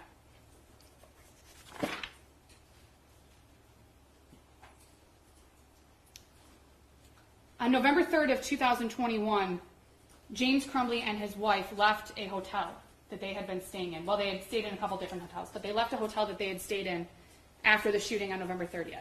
You heard some testimony, or you heard some information that their residence had been made public, or there was media there, or there were things going on, and you can imagine. I mean, you all can imagine what that was like in the days following the shooting at Oxford High School. You heard Agent Brandon testify today that James and his wife were in and out of that building throughout the day on December 3rd of 2021. You heard testimony yesterday from Detective Willis that they arrived at approximately 11 a.m. and that they were there for the day. They were obviously arrested later that night. But you heard testimony that Luke Kirtley saw at least James Crumbley. You heard that James and Jennifer had both gone in and out of the building. Jennifer is his wife, had both gone in and out of the building throughout the day, various times to smoke, walk out to the car. Sometimes one of them went, sometimes both of them went. December 3rd, 2021 was a Friday. It was a work day. They were in and out. You heard that there were at least 14 cigarette butts found near their vehicle.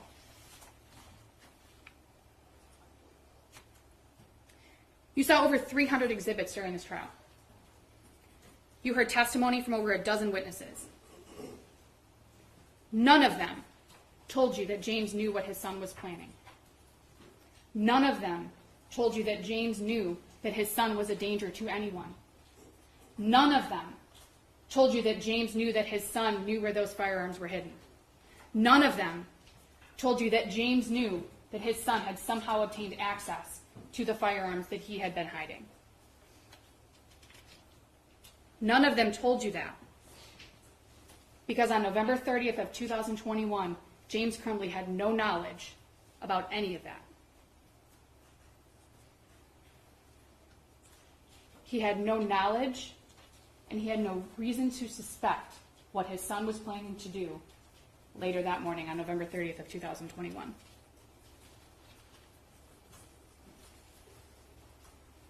Now, every time I do a trial, I have somebody tell me that they think of a reasonable doubt that I may not have thought of. So, think of your own.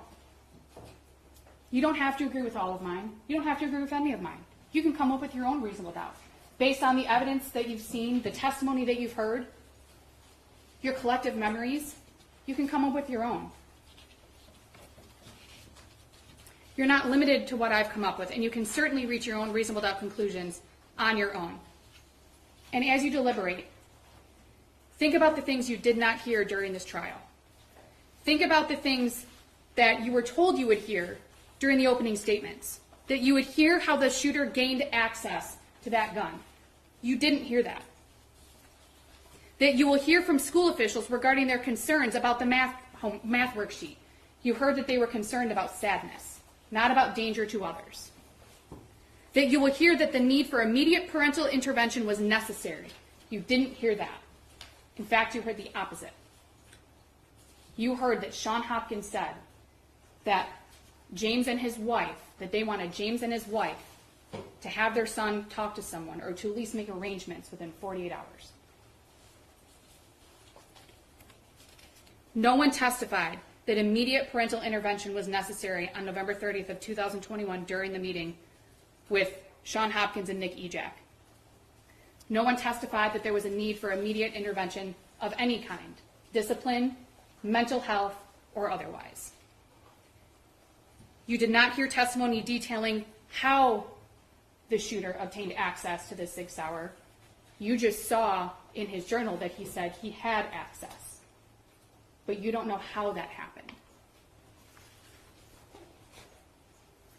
No one testified that the shooter knew that there was any sort of code to open the gun safe. There's been some talk about the code that was used on the gun safe with the Keltec and the 6 Sauer. There was no testimony that the shooter even knew about that code or what it was. You did not hear any mutual concern for the shooter's well-being from his best friend's dad, who you saw text with between James and his friend's dad, who obviously has experience with mental health with his own child, from what you can see in the texts. And even that man didn't express any concern for James's son. In fact, on November 30th of 2021, he texted James, said, "I hope everyone's okay."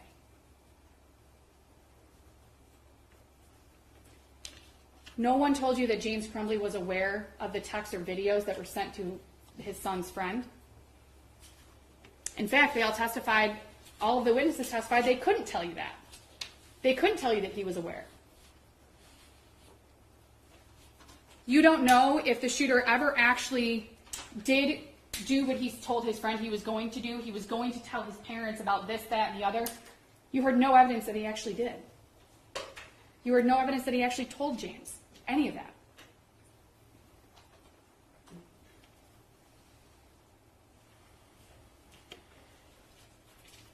And when you go back for deliberations, think about everything that James Crumbley did not know.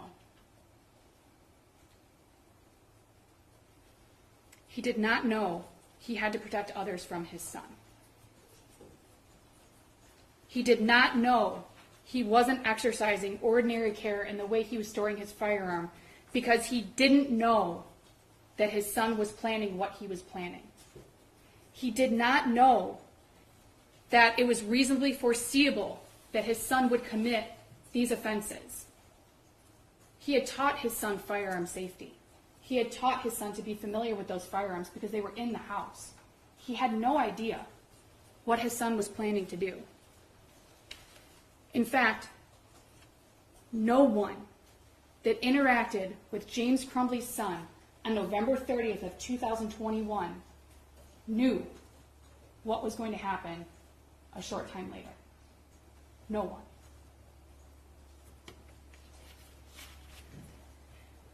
And this is the part of the trial that I dislike the most. The prosecution gets to stand up and make a rebuttal statement, and I have to sit down, and I don't get an opportunity to respond. That's how trial rules work. The court has told you that. That's just how it works. But the hard part for me is that every time I hear a rebuttal from the prosecution, I think of all these things that I want to say. Think of all these responses that I can give. So what I'm going to ask you to do, we've gotten to know each other over the last couple of weeks. You've seen how I am in court. You've heard the questions that I ask. So when you go back to deliberate, think to yourselves, what would Marielle say? What would she say about this? What would she say about that? Because unfortunately, I can't tell you.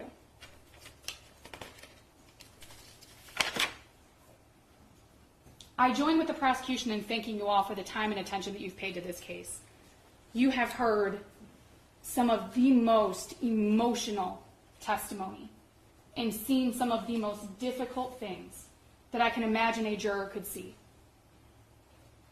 And you likely may not be able to forget it. But what you're all doing in these chairs is of the utmost importance. And I thank you for the time and attention that you've paid. Early on in this case, during our opening statements, the prosecution and I both asked you to follow the law.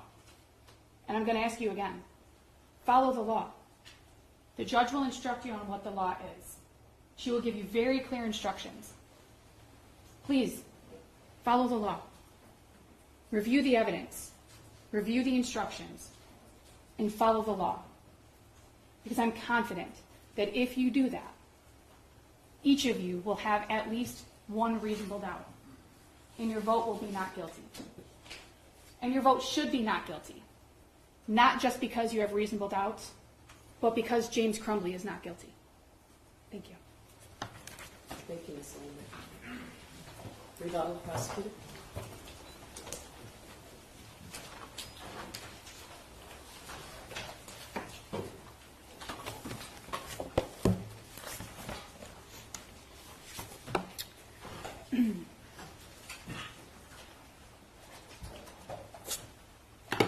You know what my least favorite part of the trial is? It isn't listening to the defense argue that her client is not guilty. She has a right to do that. It isn't even listening to what I believe, and I'm going to tell you what I think is inaccurate. My least favorite part of the trial is that even where we're standing here and our criminal justice system provides for justice for victims, and my job is to advocate for them, and I'm standing up here and I'm doing that. I've been doing that all week and several weeks before, and I'll keep doing it. You know what my least favorite part is? It doesn't take away any of the suffering. It doesn't take it away. So, don't deliver a verdict thinking that it will, because it doesn't. Your job is to follow the law and use your common sense when you consider the evidence. I embrace the high burden of beyond a reasonable doubt. I believe in it wholeheartedly, devoted my whole life to it. I embrace it. It's what we use for every prosecution in this country, every single day of every year, for decades and decades and decades. That's the burden we have. And it is not, despite what the argument is always, any possible doubt. You have to be 100% sure. If you're 100% sure, we probably don't need criminal trials. And you can't be. We can't be. That doesn't make any sense, does it?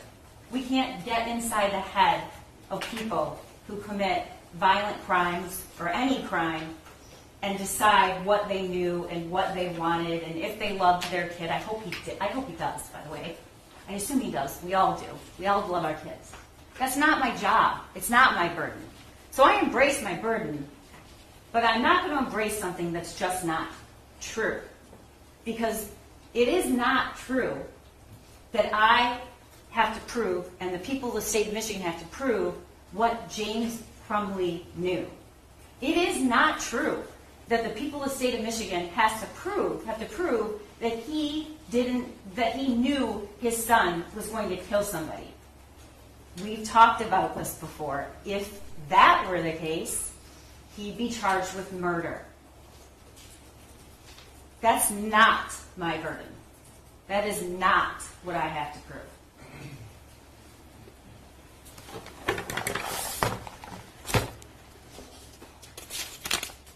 The judge is going to instruct you what burden. It's a reasonable burden, and it's as to the elements that I have to prove. Only the elements. Beyond a reasonable doubt, using your common sense and your reason. The elements, and what are the elements? You're not going to hear that the elements of this crime are that I have to prove what he knew, what he actually knew. That's not the law, ladies and gentlemen. That is not the law. The law is I have to prove beyond a reasonable doubt what a reasonable person would do using ordinary care. That's what I have to prove.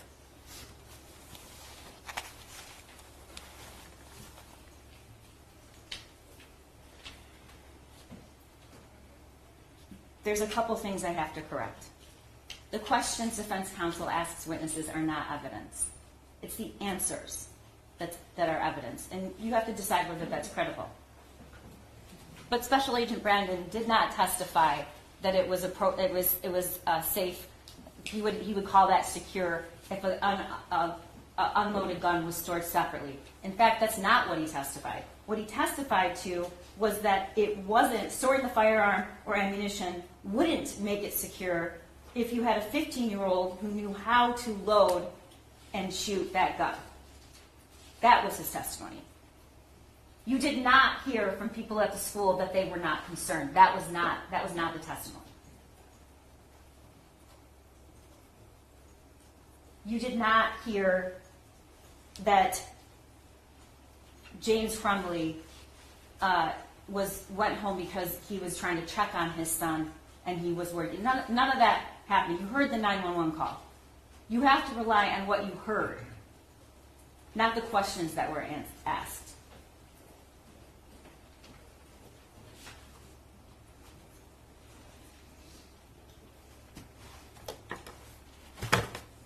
Defense counsel put up a statement from the Journal about my gun and where my dad hid it. And she's urging you to find that credible. But if you do, and we argue you should find, it's all credible. You don't get to pick one statement from a journal and say he was telling the truth there. But all the stuff about how he asked his dad for help, that wasn't the truth. You have to use common sense. And I'm not going to go through every single thing that Ms. Lehman told you, because I know that you were all taking notes and you all listened to it. And I laid out, and I know you remember the testimony. But the one thing I'm just going to ask you one more time is, I embrace my burden, but you have to hold me to the law and what I actually have to prove and what the judge tells you I have to prove, which comes down to common sense and reasonableness. Let's step back. We have a person, we have a father who purchased a gun as a gift. He knows he has it. He knows how to use it. He knows he's in the house by himself after it's purchased. He gets called to the school. He gets called to the school, and the words on the paper, the drawing on the paper is of that gun. You heard Special Agent Brandon. The testimony speaks for itself, and so does the drawing. He saw the words, blood everywhere. He saw the image on the paper with the bullets and the person bleeding. He understands exactly, because the image is there, and you saw it, that's exactly where those bullets landed. The thoughts won't stop. Help me. I want help, but my parents don't listen to me, so I can't get any help. And then that day, just hours before, help me. Use common sense. It doesn't make any sense to stand here and say someone had no idea that he needed help when he saw on the page, help me. It doesn't make any sense. Because any reasonable person, which is the standard you have to use, using ordinary care, would know that. Because it actually says, help me. The world is dead. My life is useless. Those messages you saw, that's exactly what he thought. We know what was going on because of the messages in this journal. And then we know there was a cable lock. You did not hear any testimony about who owned that gun and whether that lock was used or another lock was used. But you do know that whoever purchased that gun had to be 21 years old. You do know that. We've been telling you since this case started, it would take tragically small things to prevent these deaths. And you're hearing a lot about how to store a weapon. And the truth is, this has nothing to do with a safe storage lock, and you don't have to lock a weapon up to make it secure. There's lots of ways to make it secure. But what isn't secure is leaving it around, which we know he did with his other weapon, leaving it around. My dad left it out, LOL. I thought, why not? Loaded, knowing that your ammo is right there. We know that is not secure. But let's talk about one of the ways that we can prevent access to minors. This is the murder weapon. This is the gun. We know we presented evidence of this. I'm going to put it right on the table. This is a cable lock. This little piece of cord. This is me inserting the cable lock. We know that a cable lock was in the home. We know it was provided. This is me inserting a table lock.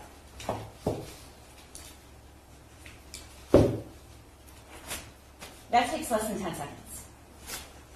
Takes less than 10 seconds. 10 seconds. You don't have to go find it. You don't have to go buy it. It was provided. It was right there. You just watched me do it. 10 seconds of the easiest, simplest thing. One of which, by the way, not the only way. Locking was not the only way to prevent this, but it was one way, and it took less than 10 seconds.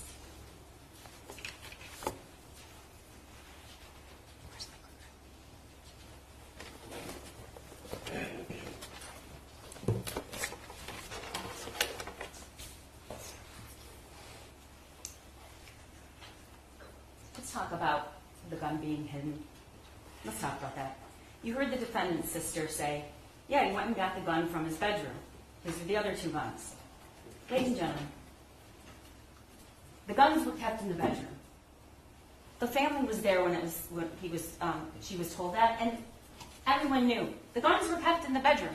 This is where he says he hid the gun. The armoire. This is what it looked like that day. Wet towels folded over it. It wasn't even closed. He says it was in the armoire under some jeans. This is not hiding a weapon. This is just where you kept it. It is not reasonable to conclude that a 15-year-old who spends all kinds of time in the house alone would not know where it was, because it wasn't hidden. This isn't a case where we have a parent who hides a weapon far out of reach from a child who couldn't get to it, doesn't know it exists, ammunition in a totally separate spot. The kid, that's not this case. It's reason and common sense is what we have to use.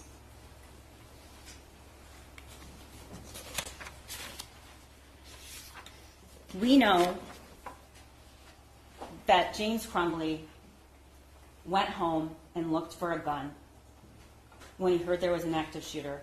And we know he referenced there was that meeting at the school. That's foreseeability, and that's a person who suspects their own son.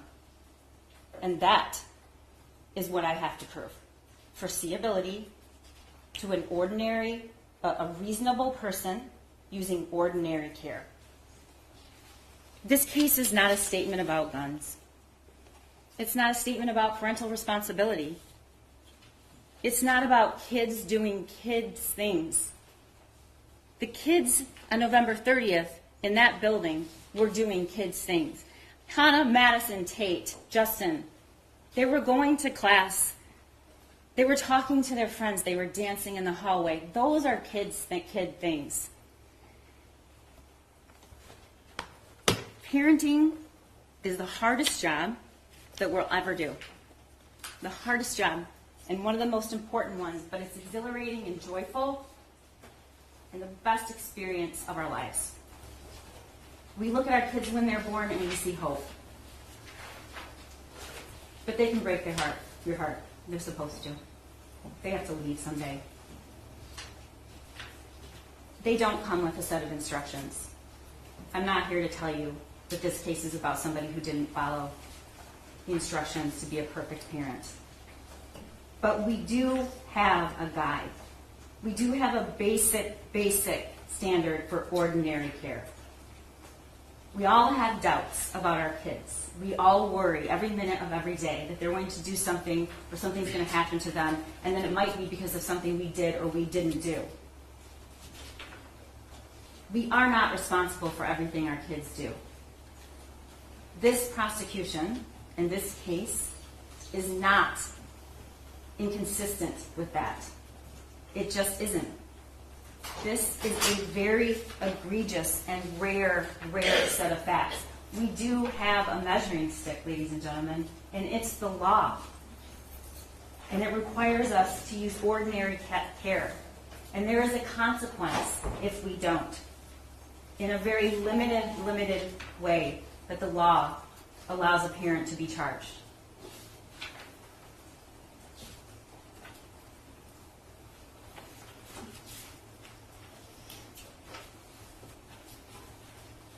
Your job now is to go back there and use your reason and common sense and follow the law. That's what your job is. You've listened to all the evidence, and at the end, you will conclude that James Crumbley failed. He might love his kid, I hope he does. But stick to what I have to prove. Stick to what I have to prove. And remember that he didn't just fail in his duty to his son. He failed in his duty to protect Hannah and Justin and Madison and Tate. And I don't say their names to evoke sympathy. I say their names because they matter. They matter. And that is why we are here. We are absolutely here about what happened in that school that day. Because if James Crumbley had done even the smallest of things, like the 10-second cable lock, or gone home, or took responsibility for his kid who was in trouble, those kids wouldn't have been shot and killed in that school on that day. I have met my burden. Mr. Keese and I, the people of the state of Michigan, have met the burden to find James Crumbley guilty of 4 counts of involuntary manslaughter. And I ask you to return that verdict. Thank you. Thank you, Prosecutor. I'm now going to read jury instructions to you. Does anybody need a break before I do that? All right. You're going to get a copy of these jury instructions in the jury room. All right? Members of the jury, evidence and arguments in this case are finished. I'll now instruct you on the law. That is, I'll explain the law that applies to this case. Remember that you have taken an oath to return a true and just verdict based only on the evidence and the instructions on the law. You must not let sympathy, bias, or prejudice influence your decision. You must avoid reaching conclusions that may have been unintentionally influenced by stereotypes. You must reach your own conclusions about this case individually, but you should do so only after listening to and considering the opinions of the other jurors who may have different backgrounds and perspectives from yours. As jurors, you must decide what the facts of this case are. This is your job and nobody else's. You must think about all the evidence and then decide what each piece of evidence means and how important you think it is. This includes whether you believe what each of the witnesses said. What you decide about any facts in this case is final. It's my duty to instruct you on the law. You must take the law as I give it to you. If a lawyer says something different about the law, follow what I say. At various times, I've already given you some instructions about the law. You must take all of my instructions as the law you are to follow. You should not pay attention to some instructions and ignore others. To sum up, it's your job to decide what the facts of the case are, to apply the law as I give it to you, and in that way to decide the case. A person accused of a crime is presumed to be innocent. This means that you must start with the presumption that the defendant is innocent. This presumption continues throughout this trial and entitles the defendant to a verdict of not guilty unless you are satisfied beyond a reasonable doubt that he is guilty. Every crime is made up of parts called elements. The prosecutor must prove each element of the crime beyond a reasonable doubt. The defendant is not required to prove his innocence or to do anything.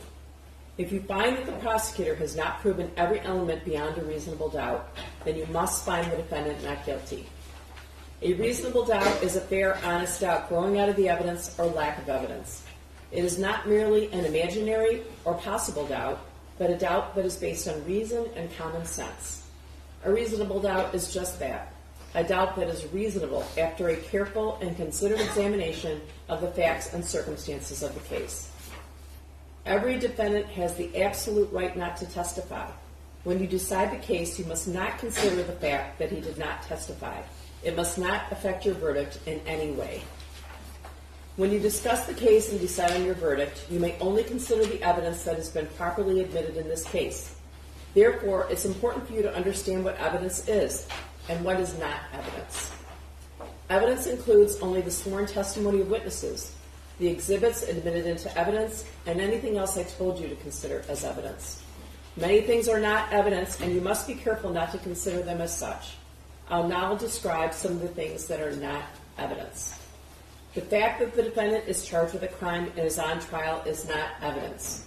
Likewise, the fact that he is charged with more than one crime is not evidence.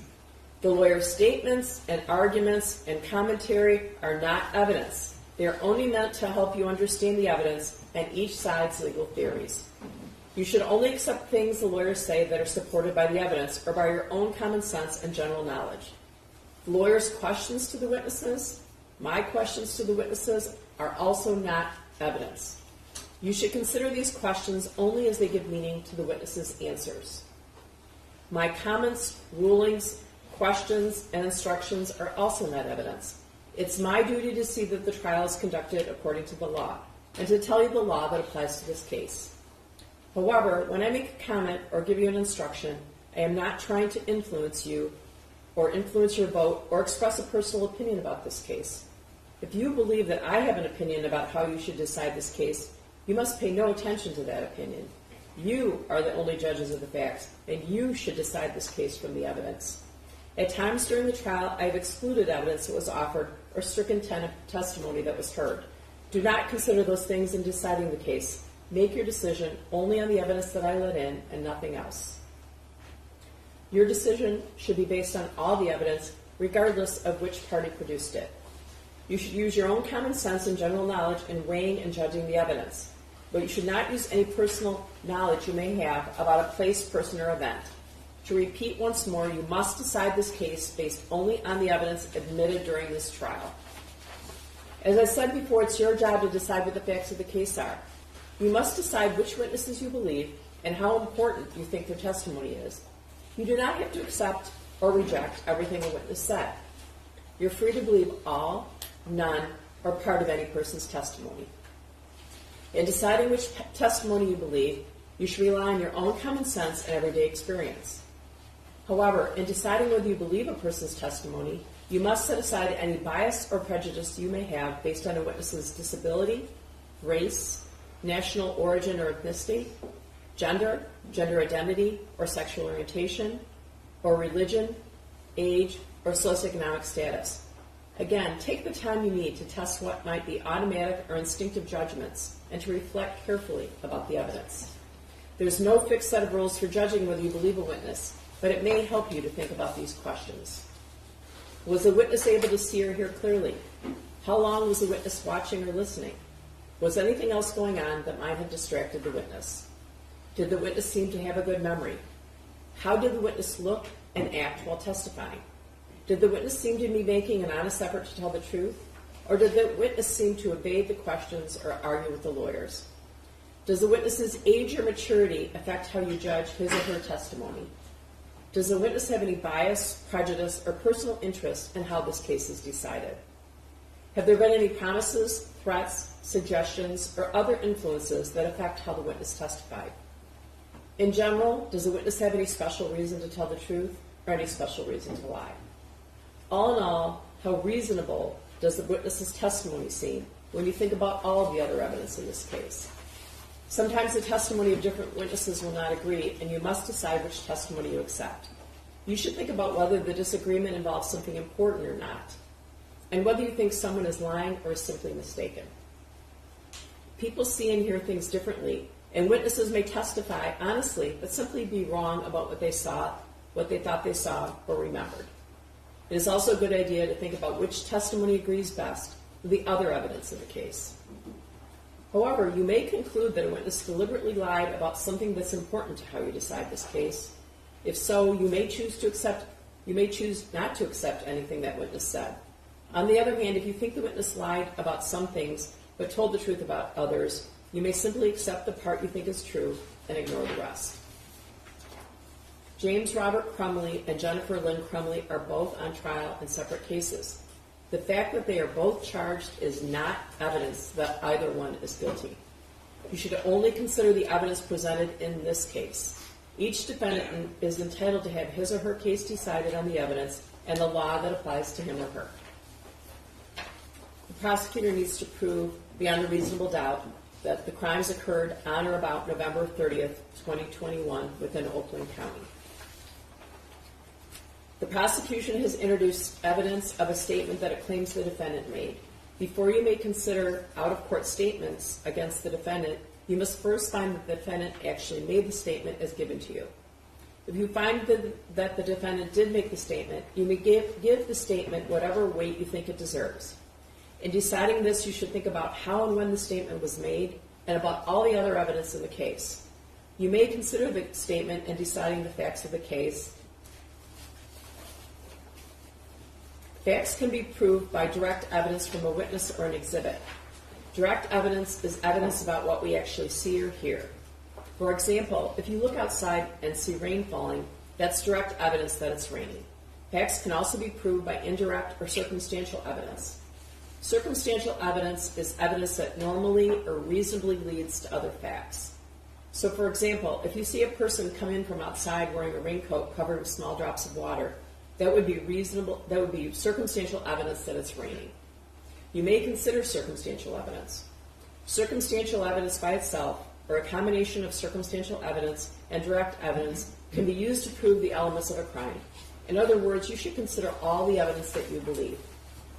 There has been some evidence that the defendant ran away and tried to hide after he was accused of the crimes. This evidence does not prove guilt.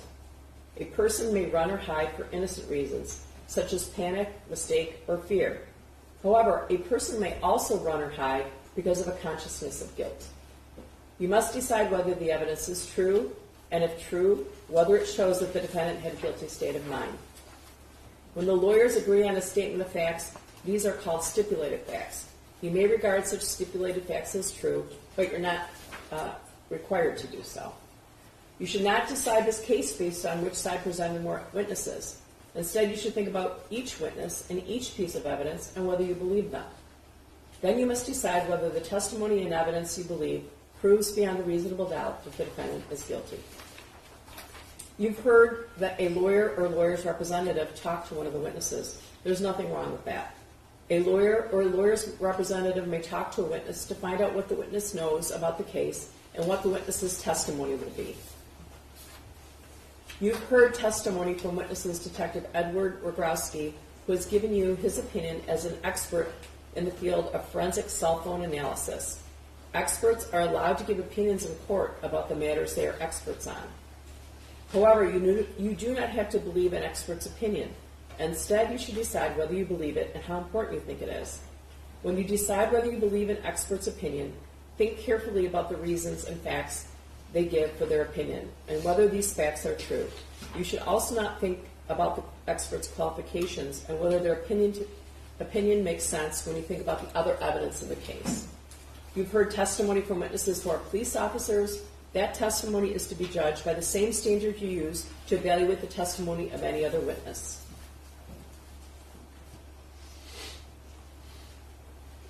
In count one, the defendant is charged with the crime of involuntary manslaughter. To prove this charge, the prosecutor must prove each of the following elements beyond a reasonable doubt. First, that the defendant caused the death of Madison Baldwin. That is, Madison Baldwin died as a result of storing a firearm and its ammunition so as to allow access to the firearm and the ammunition by his minor child.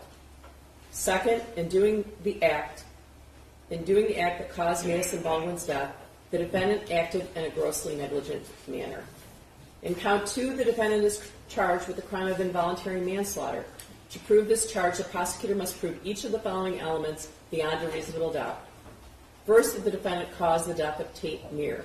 That is, that Tate Meir died as a result of storing a firearm and its ammunition so as to allow access to the firearm and ammunition by his minor child. Second, in doing the act that caused Tate Meir's death, the defendant acted in a grossly negligent manner. In count three, the defendant is charged with the crime of involuntary manslaughter. To prove this charge, the prosecutor must prove each of the following elements beyond a reasonable doubt. First, that the defendant caused the death of Hannah St. Juliana. That is, that Hannah St. Juliana died as a result of storing a firearm and its ammunition so as to allow access to the firearm and ammunition by his minor child. Second, in doing the act that caused Hannah St. Juliana's death, the defendant acted in a grossly negligent manner. In count four, the defendant is charged with the crime of involuntary manslaughter. To prove this charge, the prosecutor must prove each of the following elements beyond a reasonable doubt. First, that the defendant caused the death of Justin Schilling. That is, that Justin Schilling died as a result of storing a firearm and its ammunition so as to allow access to the firearm and ammunition by his minor child. Second, in doing the act that caused Justin Schilling's death, the defendant acted in a grossly negligent manner. In count 1, the defendant is charged with the crime of involuntary manslaughter resulting from a failure to perform a legal duty. To prove this charge, the prosecutor must prove each of the following elements beyond a reasonable doubt. First, that the defendant had a legal duty to Madison Baldwin. The legal duty charge here is one imposed by law. In Michigan, a parent has a legal duty to exercise reasonable care to control their minor child so as to prevent the minor child from intentionally harming others or prevent the minor child from conducting themselves in a way that creates an unreasonable risk of bodily harm to others. This duty arises when both of the following are true. The parent knows or has reason to know that they have the ability to control their minor child, and the parent knows of the necessity and opportunity for exercising such control. Second, the defendant knew of the facts that gave rise to the duty. Third, that the defendant willfully neglected or refused to perform that duty, and his failure to perform it was grossly negligent to human life. Fourth, that the death of Madison Baldwin was directly caused by defendant's failure to perform this duty. That is, that Madison Baldwin died as a result of defendant's failure to exercise reasonable care to control his minor child so as to prevent the minor child from intentionally harming others or the minor child from so conducting himself so as to create an unreasonable risk of bodily harm to others when the defendant knew that he had the ability to control his minor child and knew of the necessity and opportunity to do so. In count 2, the defendant is charged with the crime of involuntary manslaughter resulting from a failure to perform a legal duty. To prove this charge, the prosecutor must prove each of the following elements beyond a reasonable doubt. First, that the defendant had a legal duty to Tate Muir. The legal duty charged here is one imposed by law.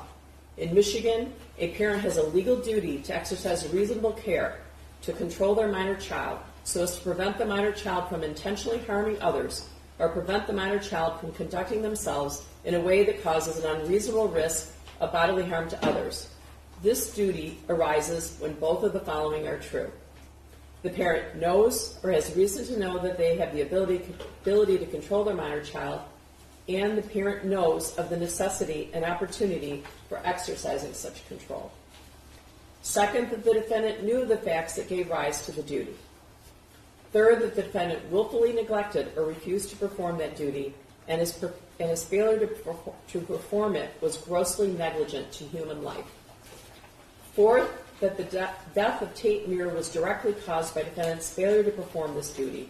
That is, that Tate Muir died as a result of defendant's failure to exercise reasonable care to control his minor child so as to prevent the minor child from intentionally harming others or the minor child from so conducting himself so as to create an unreasonable risk of bodily harm to others when the defendant knew that he had the ability to control his minor child and knew of the necessity and opportunity to do so. In count 3, the defendant is charged with the crime of involuntary manslaughter resulting from a failure to perform a legal duty. To prove this charge, the prosecutor must prove each of the following elements beyond a reasonable doubt. First, that the defendant had a legal duty to Hannah St. Juliana. This legal duty charged here is one imposed by law. In Michigan, a parent has a legal duty to exercise reasonable care to control their minor child so as to prevent the minor child from intentionally harming others or prevent the minor child from conducting themselves in a way that creates an unreasonable risk of bodily harm to others. This duty arises when both of the following are true. The parent knows or has reason to know that they have the ability to control their minor child, and the parent knows of the necessity and opportunity for exercising such control. Second, that the defendant knew the facts that gave rise to the duty. Third, that the defendant willfully neglected or refused to perform that duty, and his failure to perform it was grossly negligent to human life. Fourth, that the death of Hannah St. Juliana was directly caused by defendant's failure to perform this duty. That is, that Hannah St. Juliana died as a result of defendant's failure to exercise reasonable care to control his minor child, so as to prevent the minor child from intentionally harming others or the minor child from so conducting himself so as to create an unreasonable risk of bodily harm to others when the defendant knew he had the ability to control his minor child and knew of the necessity and opportunity to do so. In count 4, the defendant is charged with the crime of involuntary manslaughter resulting from a failure to perform a legal duty. To prove this charge, the prosecutor must prove each of the following elements beyond a reasonable doubt. First, that the defendant had a legal duty to Justin Schilling. The legal duty charged here is one imposed by law. In Michigan, a parent has a legal duty to exercise reasonable care to control their minor child so as to prevent the minor child from intentionally harming others or prevent the minor child from conducting themselves in a way that creates an unreasonable risk of bodily harm to others. This duty arises when both of the following are true. The parent knows or has reason to know that they have the ability to control their minor child, and the parent knows of the necessity and opportunity for exercising such control. Second, that the defendant knew of the facts that gave rise to the duty. Third, that the defendant willfully neglected or refused to perform that duty, and his failure to perform it was grossly negligent to human life. Fourth, that the death of Justin Schilling was directly caused by defendant's failure to perform this duty. That is, that Justin Schilling died as a result of defendant's failure to exercise reasonable care to control his minor child so as to prevent the minor child from intentionally harming others, or the minor child from so conducting himself so as to create an unreasonable risk of bodily harm to others when the defendant knew that he had the ability to control his minor child and knew of the necessity and opportunity to do so. As I explained to you earlier in my instructions, the prosecutor asserts two different theories, to support the charges of involuntary manslaughter. First, the prosecutor claims that the defendant committed involuntary manslaughter because he failed to perform a legal duty. In the alternative, the prosecutor claims that the defendant committed involuntary manslaughter because he was grossly negligent. Those are two different theories and two different ways to prove the same crime. Either or both of these theories, if proven, are sufficient to establish the crime of involuntary manslaughter. It is not necessary that you all agree on which theory has been proven. As long as you all agree that the prosecutor has proved at least one of those theories beyond a reasonable doubt. There may be more than one cause of death. It is not enough that the defendant's act made it possible for the death to occur. In order to find that the deaths of Madison Baldwin, Tate Meir, Hannah St. Juliana, and Justin Schilling were caused by the defendant, you must find beyond a reasonable doubt that the deaths were the natural or necessary result of the defendant's act. You heard evidence that the defendant's son shot Madison Baldwin, Tate Meir, Hannah St. Juliana, and Justin Schilling. As previously noted, there may be more than one cause of death, and defendant's acts or inactions need not be the sole cause of harm. In order to find that the death of Madison Baldwin, Tate Meir, Hannah St. Juliana, and Justin Schilling was caused by the defendant, you must also find beyond a reasonable doubt that his son's act of shooting someone was reasonably foreseeable. Gross negligence means more than carelessness. It means willfully disregarding the results to others that might follow from an act or failure to act. In order to find that the defendant was grossly negligent, you must find each of the following three things beyond a reasonable doubt. First, that the defendant knew of the danger to another. That is, he knew there was a situation that required him to take ordinary care to avoid injuring another. Second, that the defendant could have avoided injuring another by using ordinary care. Third, that the defendant failed to use ordinary care to prevent injuring another when, to a reasonable person, it must have been apparent that the result was likely to be serious injury. I previously indicated to you that it was my order that the shooter's name not be used during the trial.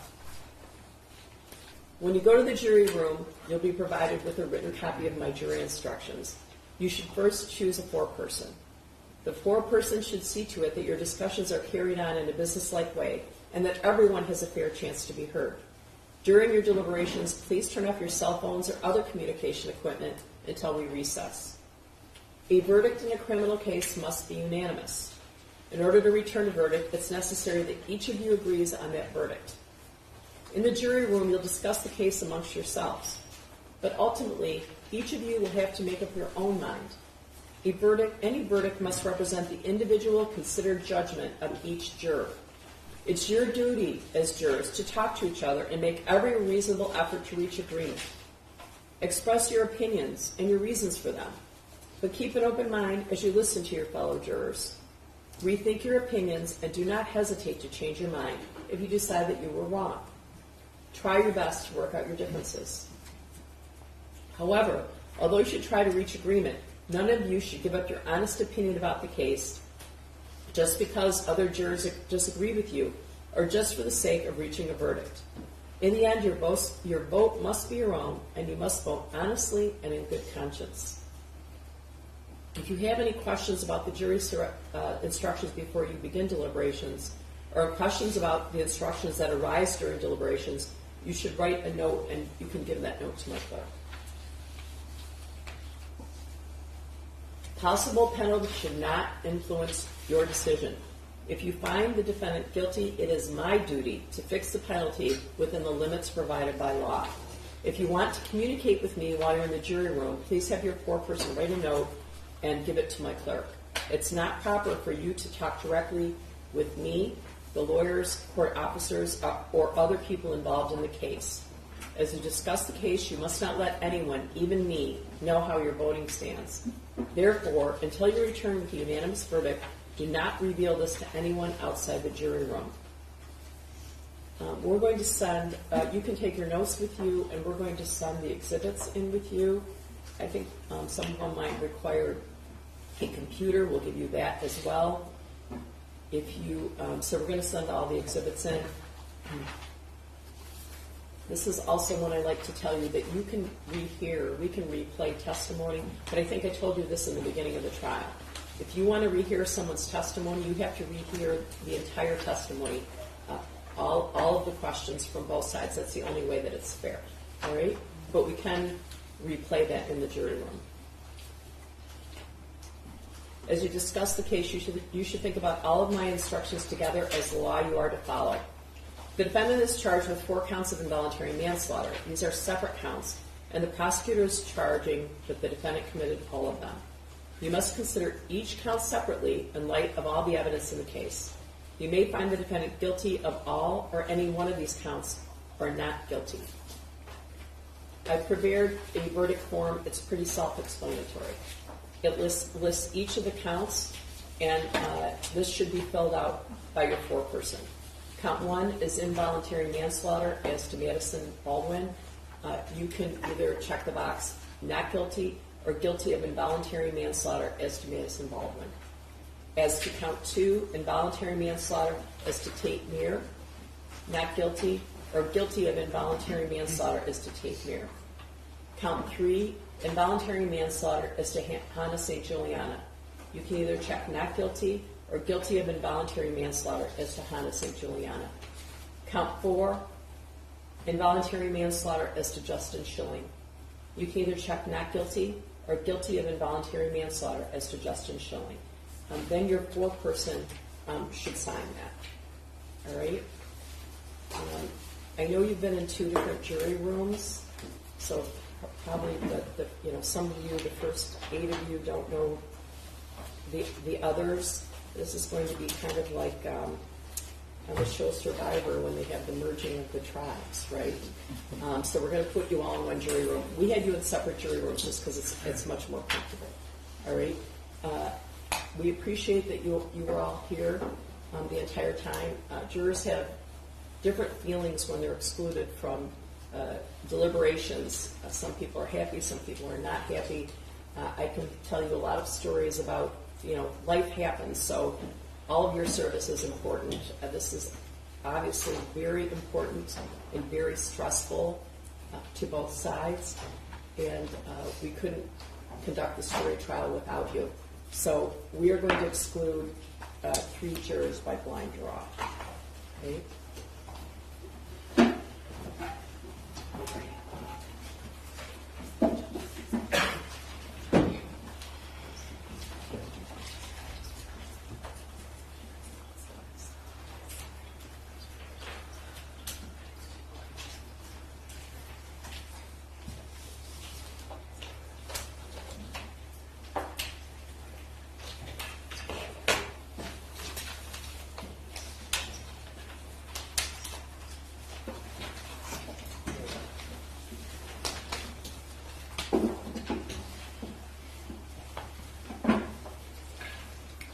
juror in seat 5. Juror in seat 5, you are in my jury room, I believe. Do you have any personal belongings? Okay, I'm going to ask you and the other 2 jurors that we're excluding to get your personal belongings and come back in here, all right?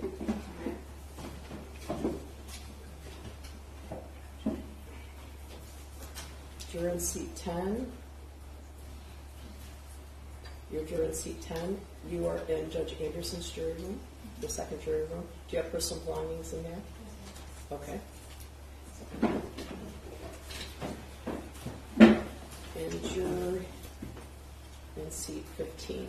All right, actually, why don't I ask the 3 of you to get your personal belongings from the jury rooms, and then go with Miss Nellett to my chambers. All right. So you'll go to the jury room that your belongings are in, and come out into the hallway, and Miss Nellett will escort you into my chambers. All right. All right.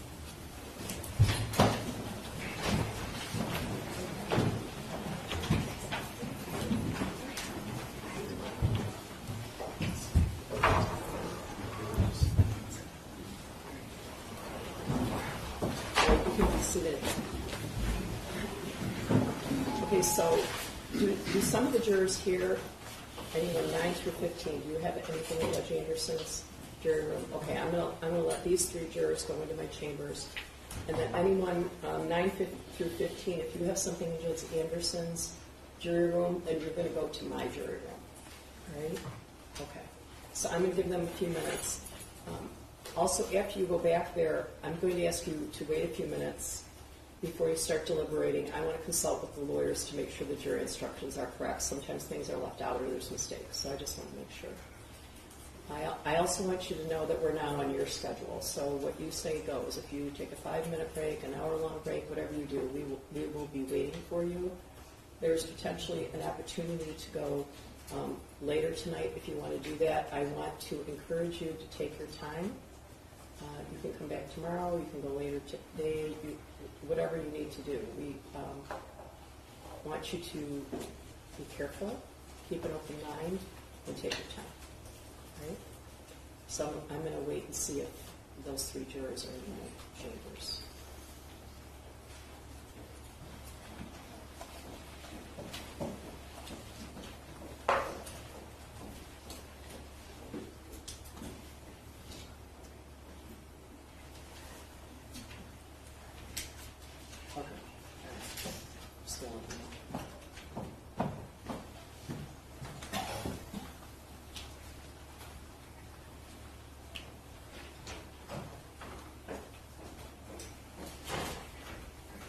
It's happy here, right? Yes. We try. This is an old building.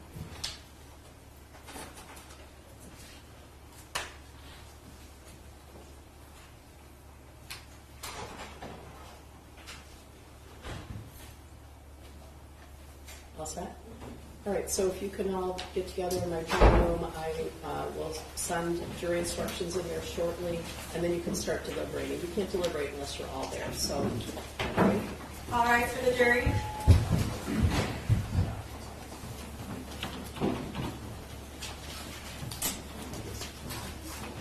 Oh, sorry.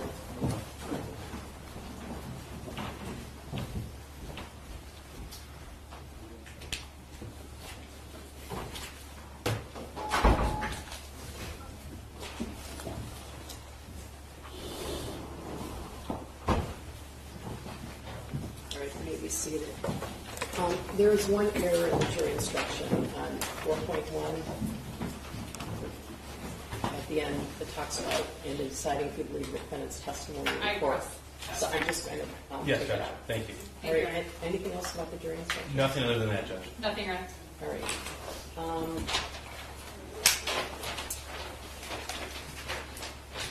You have your cell phone numbers, right?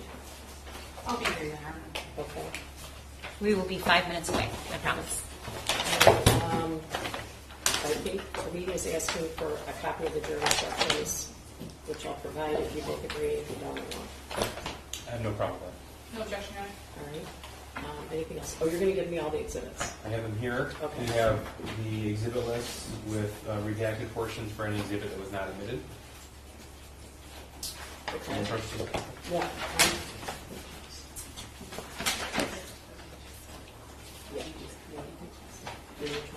We have a judge's copy as well. Okay. Yeah. All right, thank you. Yeah, thank you. Anything else about that?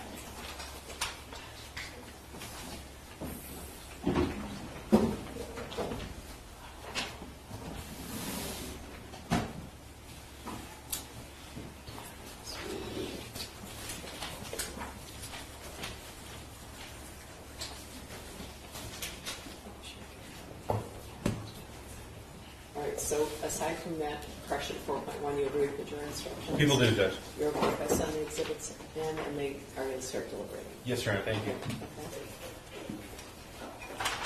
All right.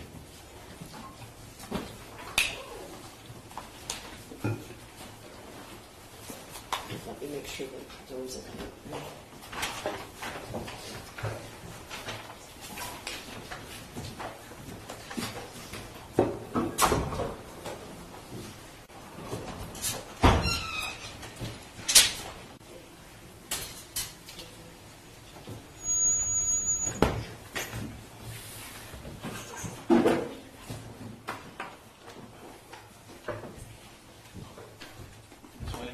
The updated exhibit list has been emailed to you? So that was being printed. Okay.